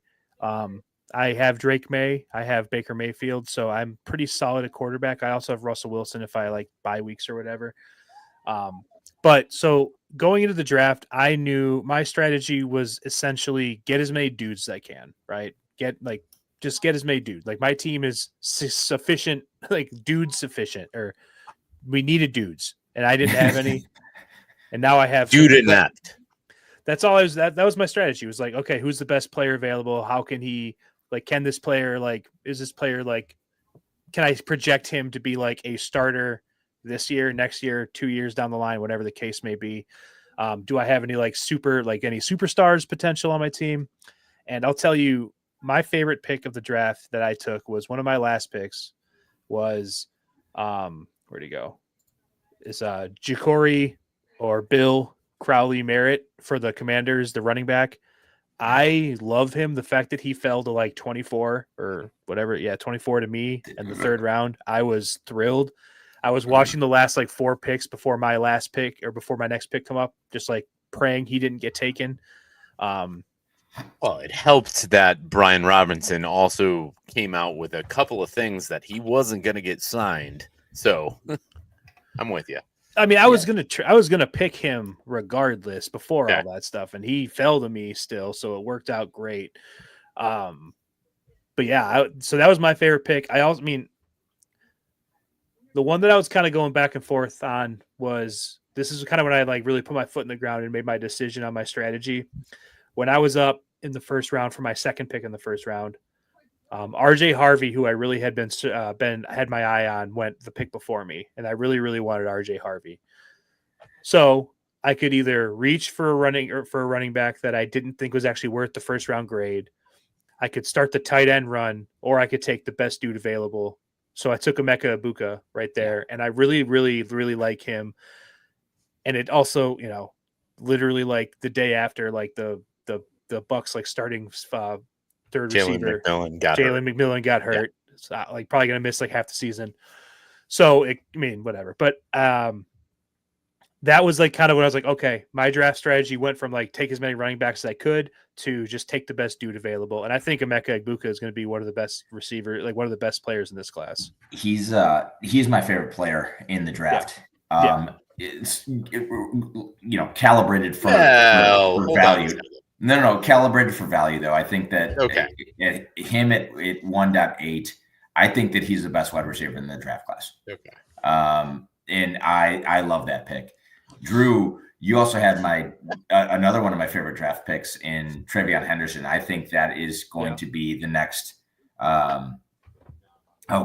King Henry. I really do, especially he's a Vrabel guy. He's now in a Vrabel guy with a system, McDaniel's system. So like he's gonna get the ball. That's the thing. But okay, come on, 1 of 1. It's Genty here, guys. Well, yeah. I mean, unless you have the 1-on-1 pick, that was my point. Of that. Yes. Anything outside of that, I was psyched going down this and seeing all of this. Knowing Crack had Will Levis was the driving force of me trading with you, Nick, to say, yes, he's going to draft Cam Ward and I will get Tet and Trevion behind that. And it played out exactly how it should have.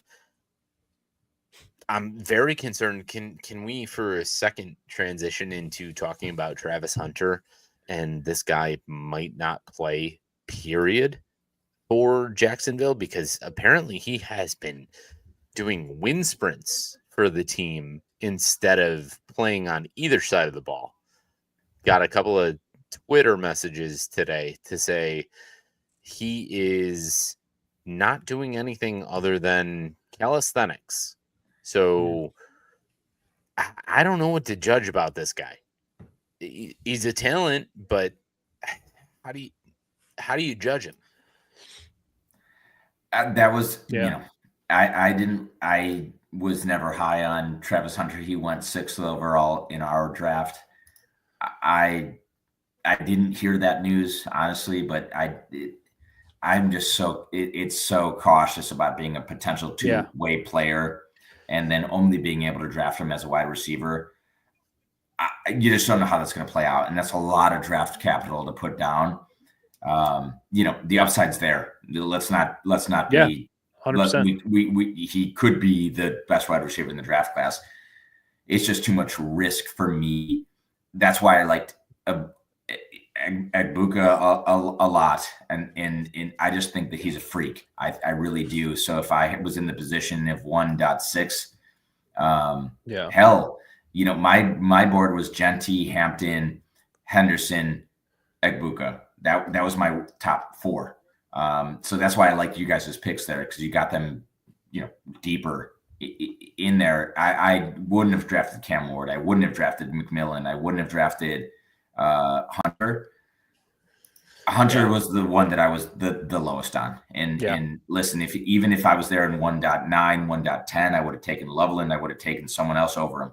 Yeah. And that was a do not draft type of guy unless he fell in the mid round, the second round for me. Yeah, no, I agree. Like, he was on my do not draft unless he falls late second round, because I just, what do you do with a guy like that in fantasy? Like, if he plays corner for an entire game, you just you don't get the points. Like, what are you going to do?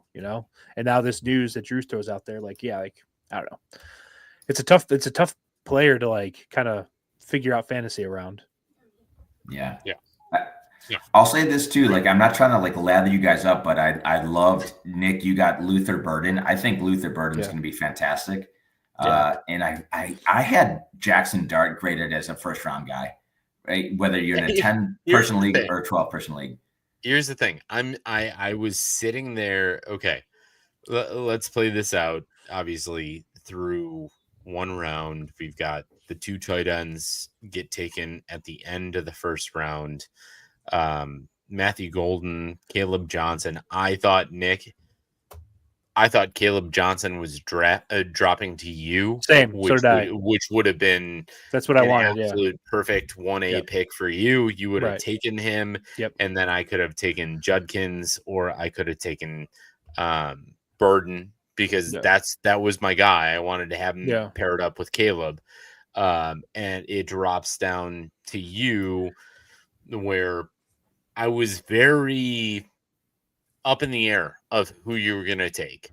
And Luther was still out there. There were a couple of things out there. I knew you were solidified with quarterback. And take me through, because I didn't think you were taking Luther. Yeah. But take me through your decision to take Luther. Yeah, I mean, honestly, again, when I came into this draft, there was nothing about it that there was no point where I was thinking Luther Burden, no matter what, or anything like that. Honestly, there was I came into this draft thinking, take as many running backs as you possibly can. Running back, get 7 or 6 running backs, however many picks I have. That was kind of my plan, and then the draft kind of happens, and Caleb Johnson was the guy that I had targeted for that pick, the 2.4. And I really thought he was going to fall to me. I probably was not going to take Quinshad Judkins if you would have fallen to me, just because of all the legal issues and things. But Caleb Johnson is the guy that I really liked. In fact, somebody on our league, one of our commissioner, offered me Jaylen Warren, and I don't like Jaylen Warren. I think he's going to lose carries to Caleb Johnson, so I really like Caleb Johnson this season. And then didn't get him. So the thought to get Luther Burden was, again, just looking around. Honestly, the people it was between Luther Burden and Jaden Higgins, because those are the two best players in my mind available at the time. So those are the guys that I was between.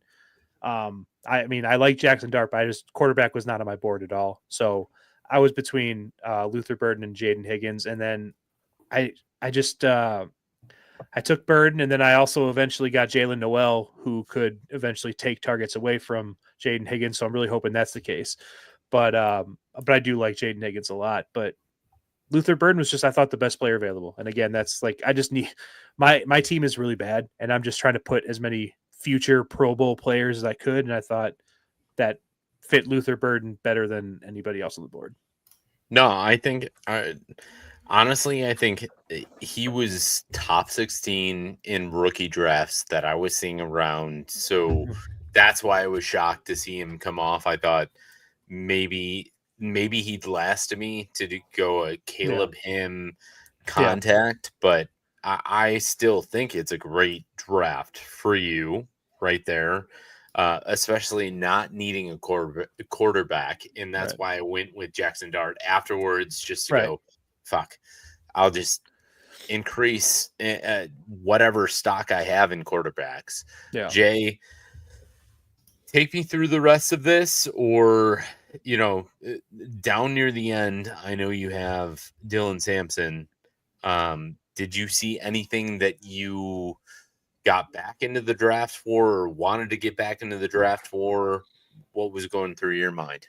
Yeah, so I traded a 2026 third round pick, which should, by all accounts, be the last pick of the draft because it was Sam's, and he just has an absolute fucking juggernaut team.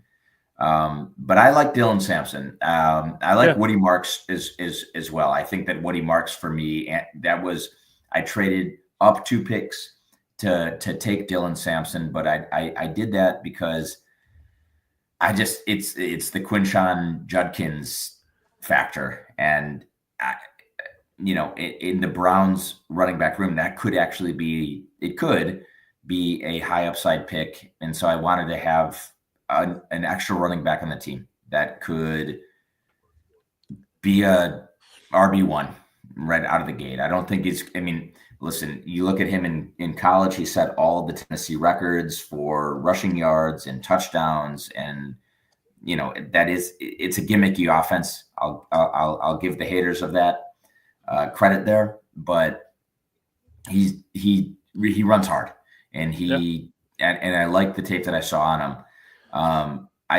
My favorite pick of the draft was actually to who I traded out of that pick for, right? So I traded up 2 picks. I was between, for a moment, obviously I wasn't because I traded up, but Woody Marks out of Houston, I think, is a fantastic pick. That was probably Jalen Milroe. I thought that might've been a little bit of a stretch in 3.1, but if he fell to me, I was absolutely going to take him or trade up to try to get Jalen Milroe. He landed in Seattle, but Woody Marks out of Houston, they have Joe Mixon, who is hurt and old, and the RB2 is, Nick Chubb, who is beyond old, and Woody Marks is a fourth round pick.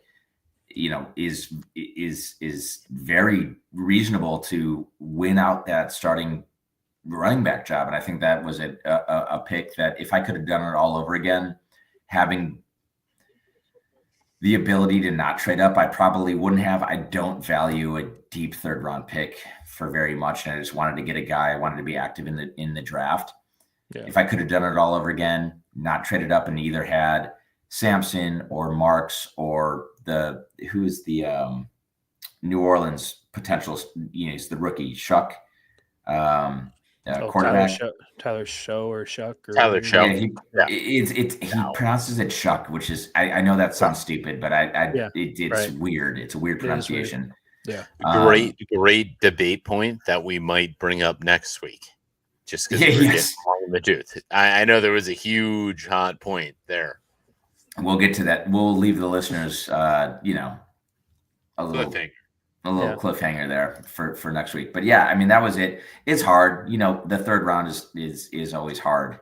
Shedeur Sanders went and God bless him. That's a fun one. Kind of like, oh, he went. I don't know. That would be my analysis. Like, I wanted Jaden Blue to just be. Someone's got to run the ball, and there's so few good running backs available. So it's like you just take flyers, I feel, and that's kind of what I did on some of the running back positions. Well, the other thing is you look deep in this league in dynasties. I went all the way back to 2020 and the draft results for you look in the third round, there were two names that stood out. It was T. Higgins and Cole Kmet. Those guys got drafted in the third round. Everybody else, no names. They're gone. Yeah. So, like, even in the second round, you got some no names. So you're playing your hand. It's kind of a lottery. But, yeah, we'll continue to do that and see what's going on in Dynasty. Love Dynasty. It's so great. It's amazing. It really is the best. Yeah. Want to bring up one thing with the Guillotine League is if we get 18 teams through this league, how many starters do you guys want to have? How do you want to draft this? Do you guys want to have a full team? Because we're not doing defenses for sure. We're not doing kickers for sure. Do you want to do a couple of flexes and have just only starters to make the fab money worthwhile, and you have to start only players that you pick up sort of things? Or do we want to get a little bit deeper into this? I know this is kind of putting you guys on the spot, but at the same time, it's just like, hey, let's have fun with it. Nick, I'm kicking it to you first. Yeah, I actually hadn't thought about that, but it makes sense why we would talk about it. I think my initial thought is I think it would make sense for us to not like a full fantasy team, but like I think semi-abbreviated. Yeah, like I think a quarterback. I think maybe honestly a quarterback, 2 running backs, 2 receivers, a tight end, and a flex. I think that makes sense. I mean, it's going to be slim pickings the first few weeks, but we're all going to get better.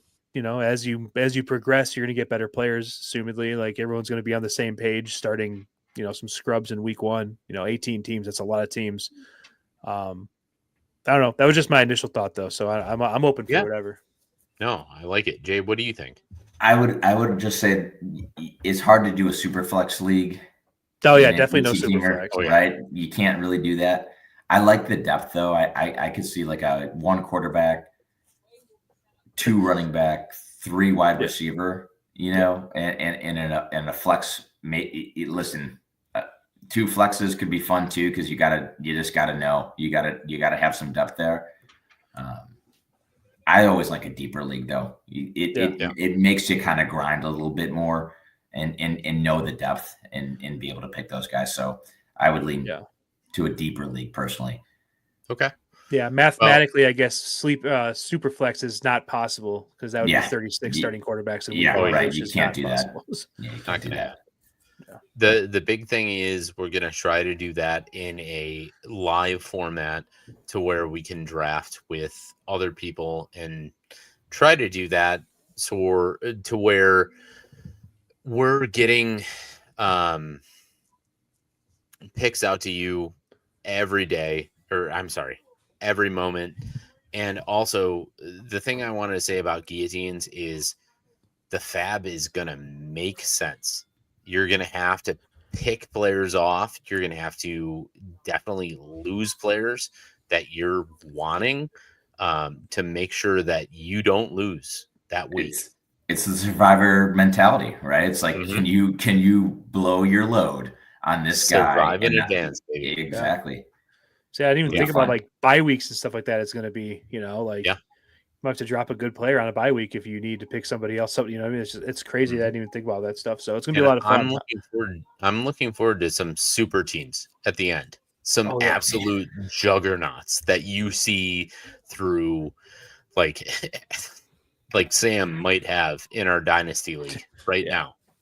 That might be what we have. I mean, the Sam thing in that dynasty league is ridiculous. It has really just skewed the whole league because like I have a good team in that league. I'm not playing for this year. Like I traded away Jamar Chase knowing I have no chance of winning the league. Yeah. It's just weird. Anyway. Yeah. Well, no, that's fantasy, dude. That's the way it goes. Yeah. Yeah. Well, I'll tell you what, let's mosey our way to the podium list. And then we'll finish it up with obviously our closing thoughts, but the podium list this week, I'm very excited for. It is the best sports video games of all time. Wide open Rolodex, right? If you wanted to put in some Borderline stuff, put them in there. If you can make a case for it being a sports video game, we'll allow it. You know the drill: gold, silver, bronze. We did do a randomizer. Nick, you got the first pick on the gold. Drew, me, Nick in the silver. Bronze, me, Nick, Drew. Nick, why don't you take it away? Get the one of one pick. I mean, I think this is probably not my favorite game of all time, especially in most recent years. But I think if you look at the history of sports video games, I think there's one game that you really got to take 1-1, and that's Madden. But can we like specify like old Madden, like 05 to 2010 Madden? Like I don't like new Madden. Yeah, no, I would encourage that to say pick a year, like a specific year. Yeah. What was the year Vic was on the cover? Because that was the year I played the most. Probably like 06 or 05. Or was he beating dogs? 04. It was 04. Madden 04, I guess would be my choice then if we're doing year specific. I loved the way Madden was back then. It was the best. And me and my friends would just like create the funniest players and name them the funniest things. And they'd all be, 5'2", 350 pounds, have like 99 speed and be a wide receiver. And they'd have hilarious names. And we would just, God, I remember, I think that was the year that Chris Chandler was the Bears' backup quarterback. And he was the holder on field goals. And I remember me and my friend, we found out that like if you were egregiously offsides on defense, the play would still happen, but you would get flagged for it. So every time I would kick a field goal as the Bears, he would line up his defensive end like right next to Chris Chandler. And as soon as the ball got snapped, he would just fucking blow him up. And we just like do that over and over again and laugh. It was the funniest thing. I loved old Madden. So give me Madden 04. I mean, that's a great pick. Right in the depths of fantastic video gaming in like the sophomore, junior year of high school. Oh, yeah. Unbelievable. So when we were playing it, yeah, of course. Nick, great pick. I'm next, right? Yes, sir. Okay. I don't think I could pick anything other than Tiger Woods golf. And go beyond that just because that was probably the most amount of hours I logged. It might have been like 05.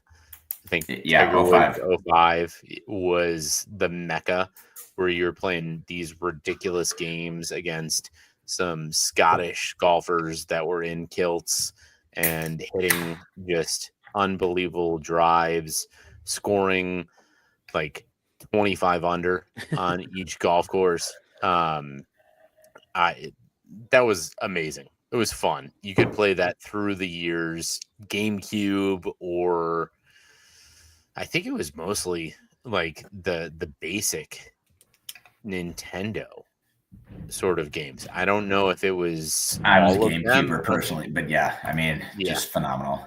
Yeah, phenomenal. And Tiger proofing the courses, buying your gear, the soundtracks, electric. Yeah. All right. Well, I will take my all-time favorite. So this is, I mean, what a nostalgic bomb, but MVP Baseball 2005, I think is the best video game of all time. It's certainly my absolute favorite sports video game. I couldn't even tell you how many hours I had logged on that. And that was a junior year, senior year high school just situation. It was Manny Ramirez on the cover. The soundtrack was electric. I don't even know. I'm having a nostalgic like coma right now of how much I fucking love that game. So give me MVP Baseball 2005 for the win, dude.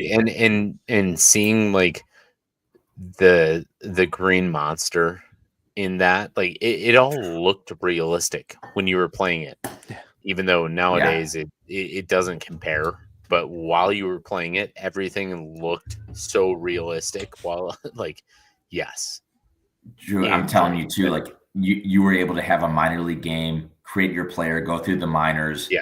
If you wanted to do GM mode, like you had it all. And that was the first time I remember being able to do everything. You could play as your own player. You could be the GM of a team. It was, I lost a lot of sleep and a lot of just homework time or whatever you want to call it to that game. Yeah. Good one. Yep.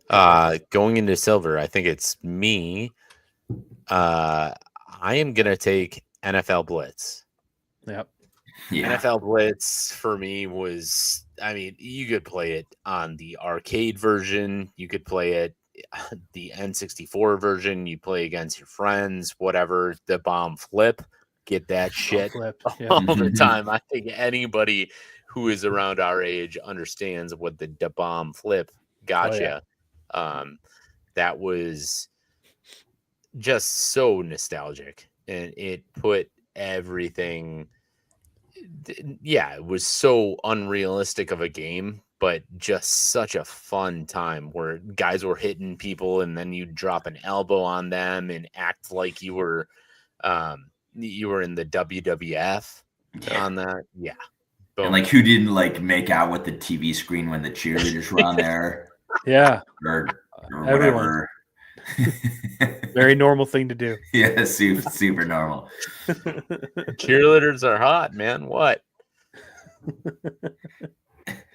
Get out of the room, Dad.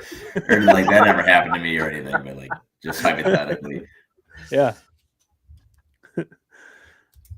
All right. Silver to me. I'm going with NBA Jam. I'm going with NBA Jam. Just for that, I'll tell you what. Good goddamn. That was just phenomenal. Great pick. Yep. Who was your guy? Let me ask you this. Do you remember everyone had their own team? Did you guys have a NBA Jam duo that was your own? Because mine was blasphemously John Stockton and Karl Malone. It was the Utah Jazz because Michael Jordan wasn't available, or it was Steve Kerr or Scottie Pippen. But I was a Jazz guy and probably shouldn't have been, but I was. I think the Hornets with Glenn Rice and Alonzo Mourning was a pretty solid pick. Yeah. You beat Glenn Rice and just shoot threes, and Alonzo Mourning would just get all your rebounds for you. That was kind of my go-to. I always like the Hornets. I'll give you a wild card. It was Detlef Schrempf and Sean Kemp. Yeah. Detlef Schrempf. Yeah. Same thing. Same deal. Got Gary Payton in the background for that. Yeah. The glove. Penny Hardaway and Shaquille O'Neal. That was not so bad. It always bothered me as a kid that Jordan wasn't in the game. He was like the only player that wasn't in the game. Would have been so much. It was a cheat code. They couldn't put him in. Yeah, that's probably true. But yeah, I definitely did a lot of Steve Kerr and Scottie Pippen my day as well with the Bulls. Great pick. I love that game. That was when I had a Super Nintendo. I had 3 video games to Super Nintendo. I had Super Mario World, I had Star Fox, and I had NBA Jam. Those are the only 3 games I had for Super Nintendo, and I played NBA Jam every day for hours when I was a kid. So great pick. That's all you need. All you need. That sucks. I was going to take that right here, but with my silver pick, I have to go down the list a little bit, so don't mind me. I'm going to go with. This is a game I can definitely get later in the draft or in our podium list, but it was my favorite sports game available right now for a long time. It's Mario Strikers for the GameCube. It's the soccer game, Mario Soccer, basically. Yeah. I don't know why. I love that game. If you guys never played it, it's a lot of fun. You can like hit like super goals for like 2 points or whatever, and like nothing better than being down by 1 and like hitting that perfectly timed like super goal for 2 points at the last second. It was awesome. Me and my friends played a lot. I was always a Waluigi guy in Mario Strikers, so love that game. I actually have a GameCube in my house that I like bought on eBay, and I bought that game so I can play it whenever I want, which is pretty sweet. I don't do it very often, but I can. So that's phenomenal. So, yep, that's my silver. Damn. I'm going to lead us off with the bronze, and a little bit of a hidden gem. It is a video game. I don't know if you want to call it a PC game, and if that is, I'm cool taking that out. But I gotta at least give a special shout out to Backyard Baseball. God damn you! Yeah, it's so fucking good. I mean, good. How's that last? How's that last? Yeah, I mean, you get a Pablo Sanchez, you get a Kenny pitching the ball in his wheelchair.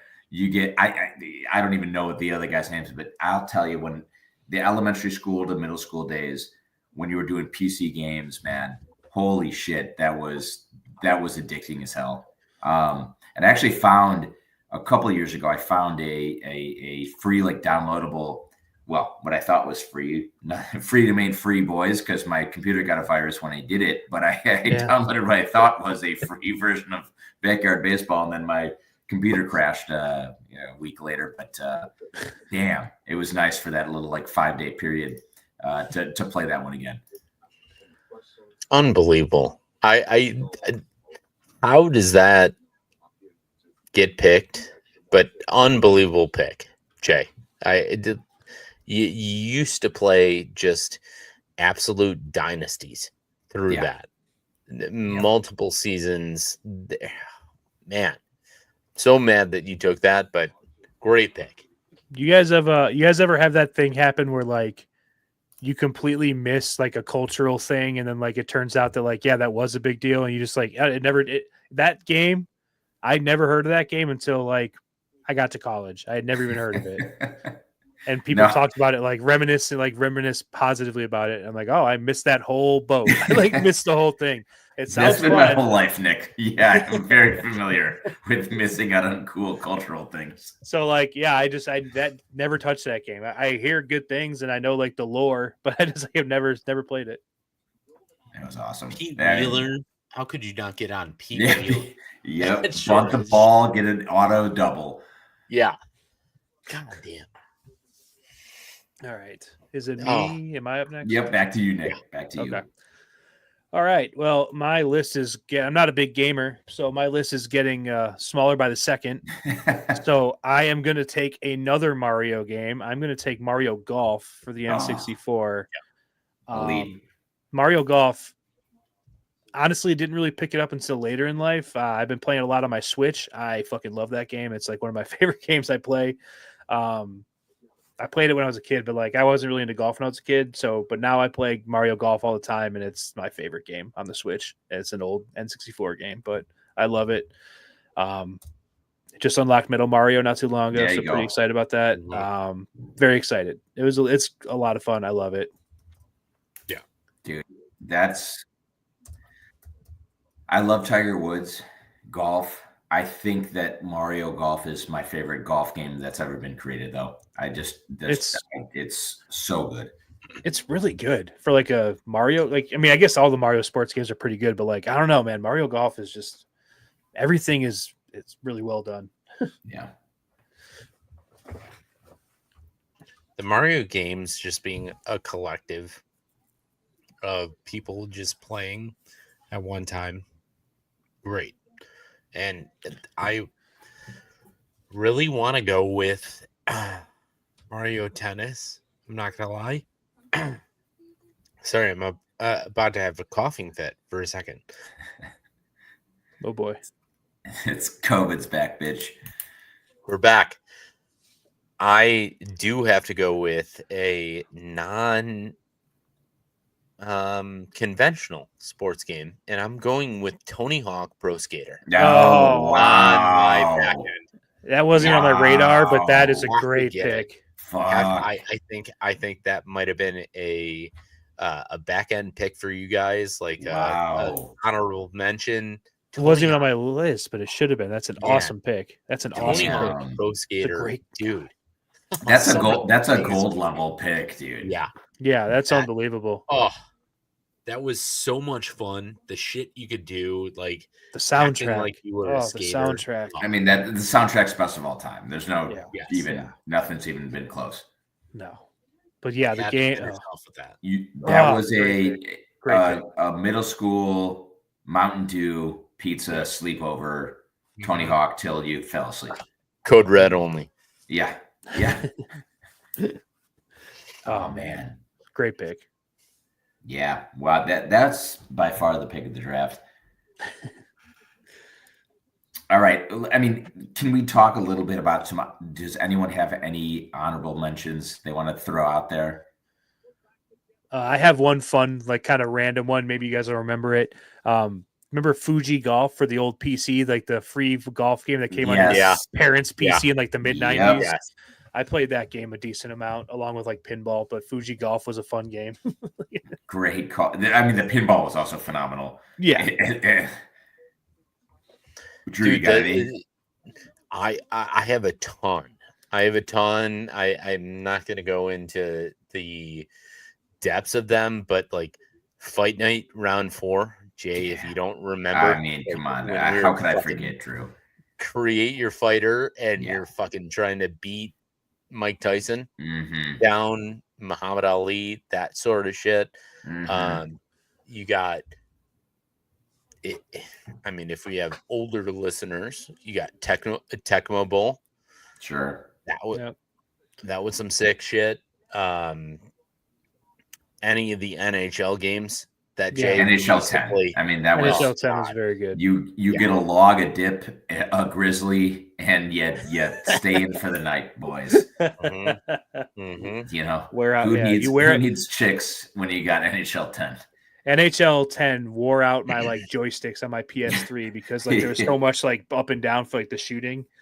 Like it broke. Like, I had to get a couple controllers, but I played that game a lot. That was 100% set the NHL video game record for most checks in a season with Duncan Keith in NHL 10.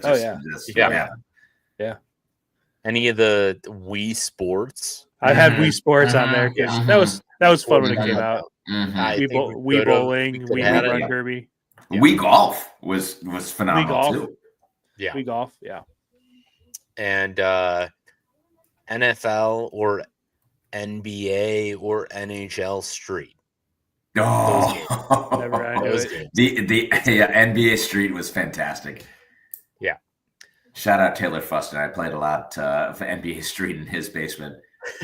I took Madden, but I also remember Game Day. Remember those games? Like before Madden took the full rights for the NFL, like there were like a lot of different like John Elway's Quarterback Club or whatever. Yeah, was a game back in the day for Super Nintendo, and then I don't know. All my references are going to be much older because I'm not much of a gamer these days.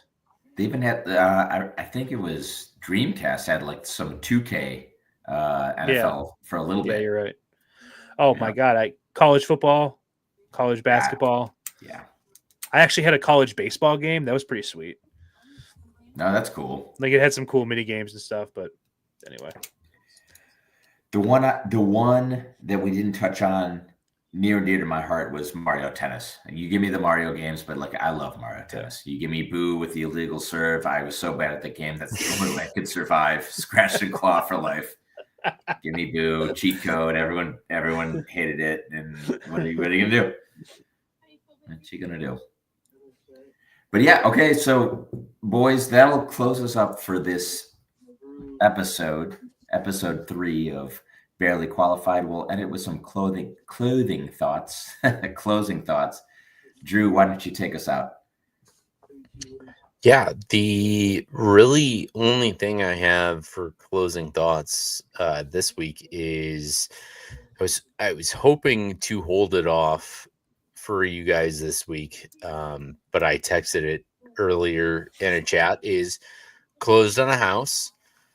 So I will have a new setup soon for all of you into the Bears season, and really looking forward to that. Looking forward to having you guys over more. And I think it's going to be a great season, great year for everyone. Jay, get the basement cleared up. We're going to be over more. Yeah. And we'll go on. Yeah. Well, I mean, listen, I don't want to drag this on, but tell us a little bit about this house. Where are you at? Where, like, what's the specs? Come on. Tell us your address. How many square? Well, yeah. I mean, let our listeners send you death threats. All this good stuff. Exactly. Send us letters. Well, it's close to home. We're about 5 blocks away, and much more palatable situation than we are right now. We're in a townhouse, so get to be at a home when we bring home our son in 2 months. So looking forward to that. Looking forward to having all you boys over and having the Barely Qualified podcast down in that basement. So awesome, man. Yeah, it's good big stuff. Time congrats on that. That's awesome. Yeah, absolutely. Thank you. Yep. Nick, bring us home. Yeah. So one thing that kind of I thought about after we did our Bears thing and I kind of reviewed my experience. The Bears game I was at was the first virtual or digital measurement, or however they call it, where they use the chip inside the ball to measure for the first down instead of the old line screw or whatever, like the chain gang. I gotta tell you, the experience I had, not great. They came out, told us it was going to happen, and then it took what seemed like 5-10 minutes, and then someone challenged. It was a whole fucking thing. It sucked. I turned to my wife and this is where they used to bring those guys carrying the goofy chains and they would measure it. And those guys would be out of here by now. It would be give me the chain gang, get rid of this digital shit. I don't care how much better, how much more accurate. I want the chain gang. I want the guys. I love that, That's Nick. That reminds me of the old, I don't know if it was a Bud Light commercial or what it was, but it's this, he holds his hands out wide. This, not drama. This, drama. It's there's something just naturally beautiful about the drama of the human interaction of the chain gang group. And you got some fucking 2, 3, 75-year-old people waddling out there and just trying to figure it out. Yeah. I'll keep my eyes on that. Yeah, I don't know if it's actually going to affect this regular season or if they're just trying it out in the preseason. I don't know, but if they do it in the regular season, it's going to suck. And also, once a year, a chain gang guy would fall down and the game would stop for him. It's always funny because they're old and they'd get carted off and they'd give the thumbs up, and it was awesome. So we're going to miss that. Yeah. All right. Well, I will round us up. My closing thoughts are going to be on the same wavelength as yours, Drew. I had my basement get flooded 3 days ago, and that sucked. So for your advice, Drew, not that you need it, but I would highly recommend a backup battery-powered sump pump because that just fucking hosed me pretty good, and I've been in scramble mode ever since. So all is well, though, but what are you going to do? So what happened? Did your sump just go out in the middle of that storm, or what? Yeah, so we had 2 storms back, but the Sunday and then I don't know if it was Monday or Tuesday, but our power was off for 18 hours, and then it came back on for less than 24 hours, and then another storm came through and blew it out for about 24 hours. And so the sump pump, we didn't have a battery powered backup, so all of the water just came through and it was not churning out. And Margaret just went down to the basement looking for, I don't know, some chicken to thaw out or whatever the hell it was, and she just stepped in an ankle's worth of water. Oh no! Oh shit! So luckily it was unfinished, so damage minimal, easily correctable. But the more you know. So now we got a crew coming out tomorrow to install the battery powered backup sump pump. So probably should have done that years ago, and now we know. So now you know. Now we know. Well, with that said, Katie Lyons or Katie, which one of the Katies tripped it? Oh God! Oh, the Marquette House.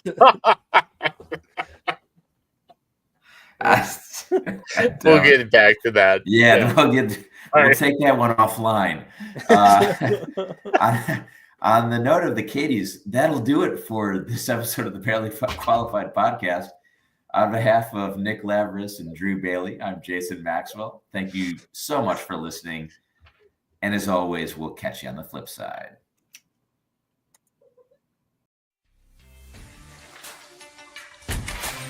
Thank you for listening to the Barely Qualified Podcast. Like, comment, subscribe for more on a bi-weekly basis.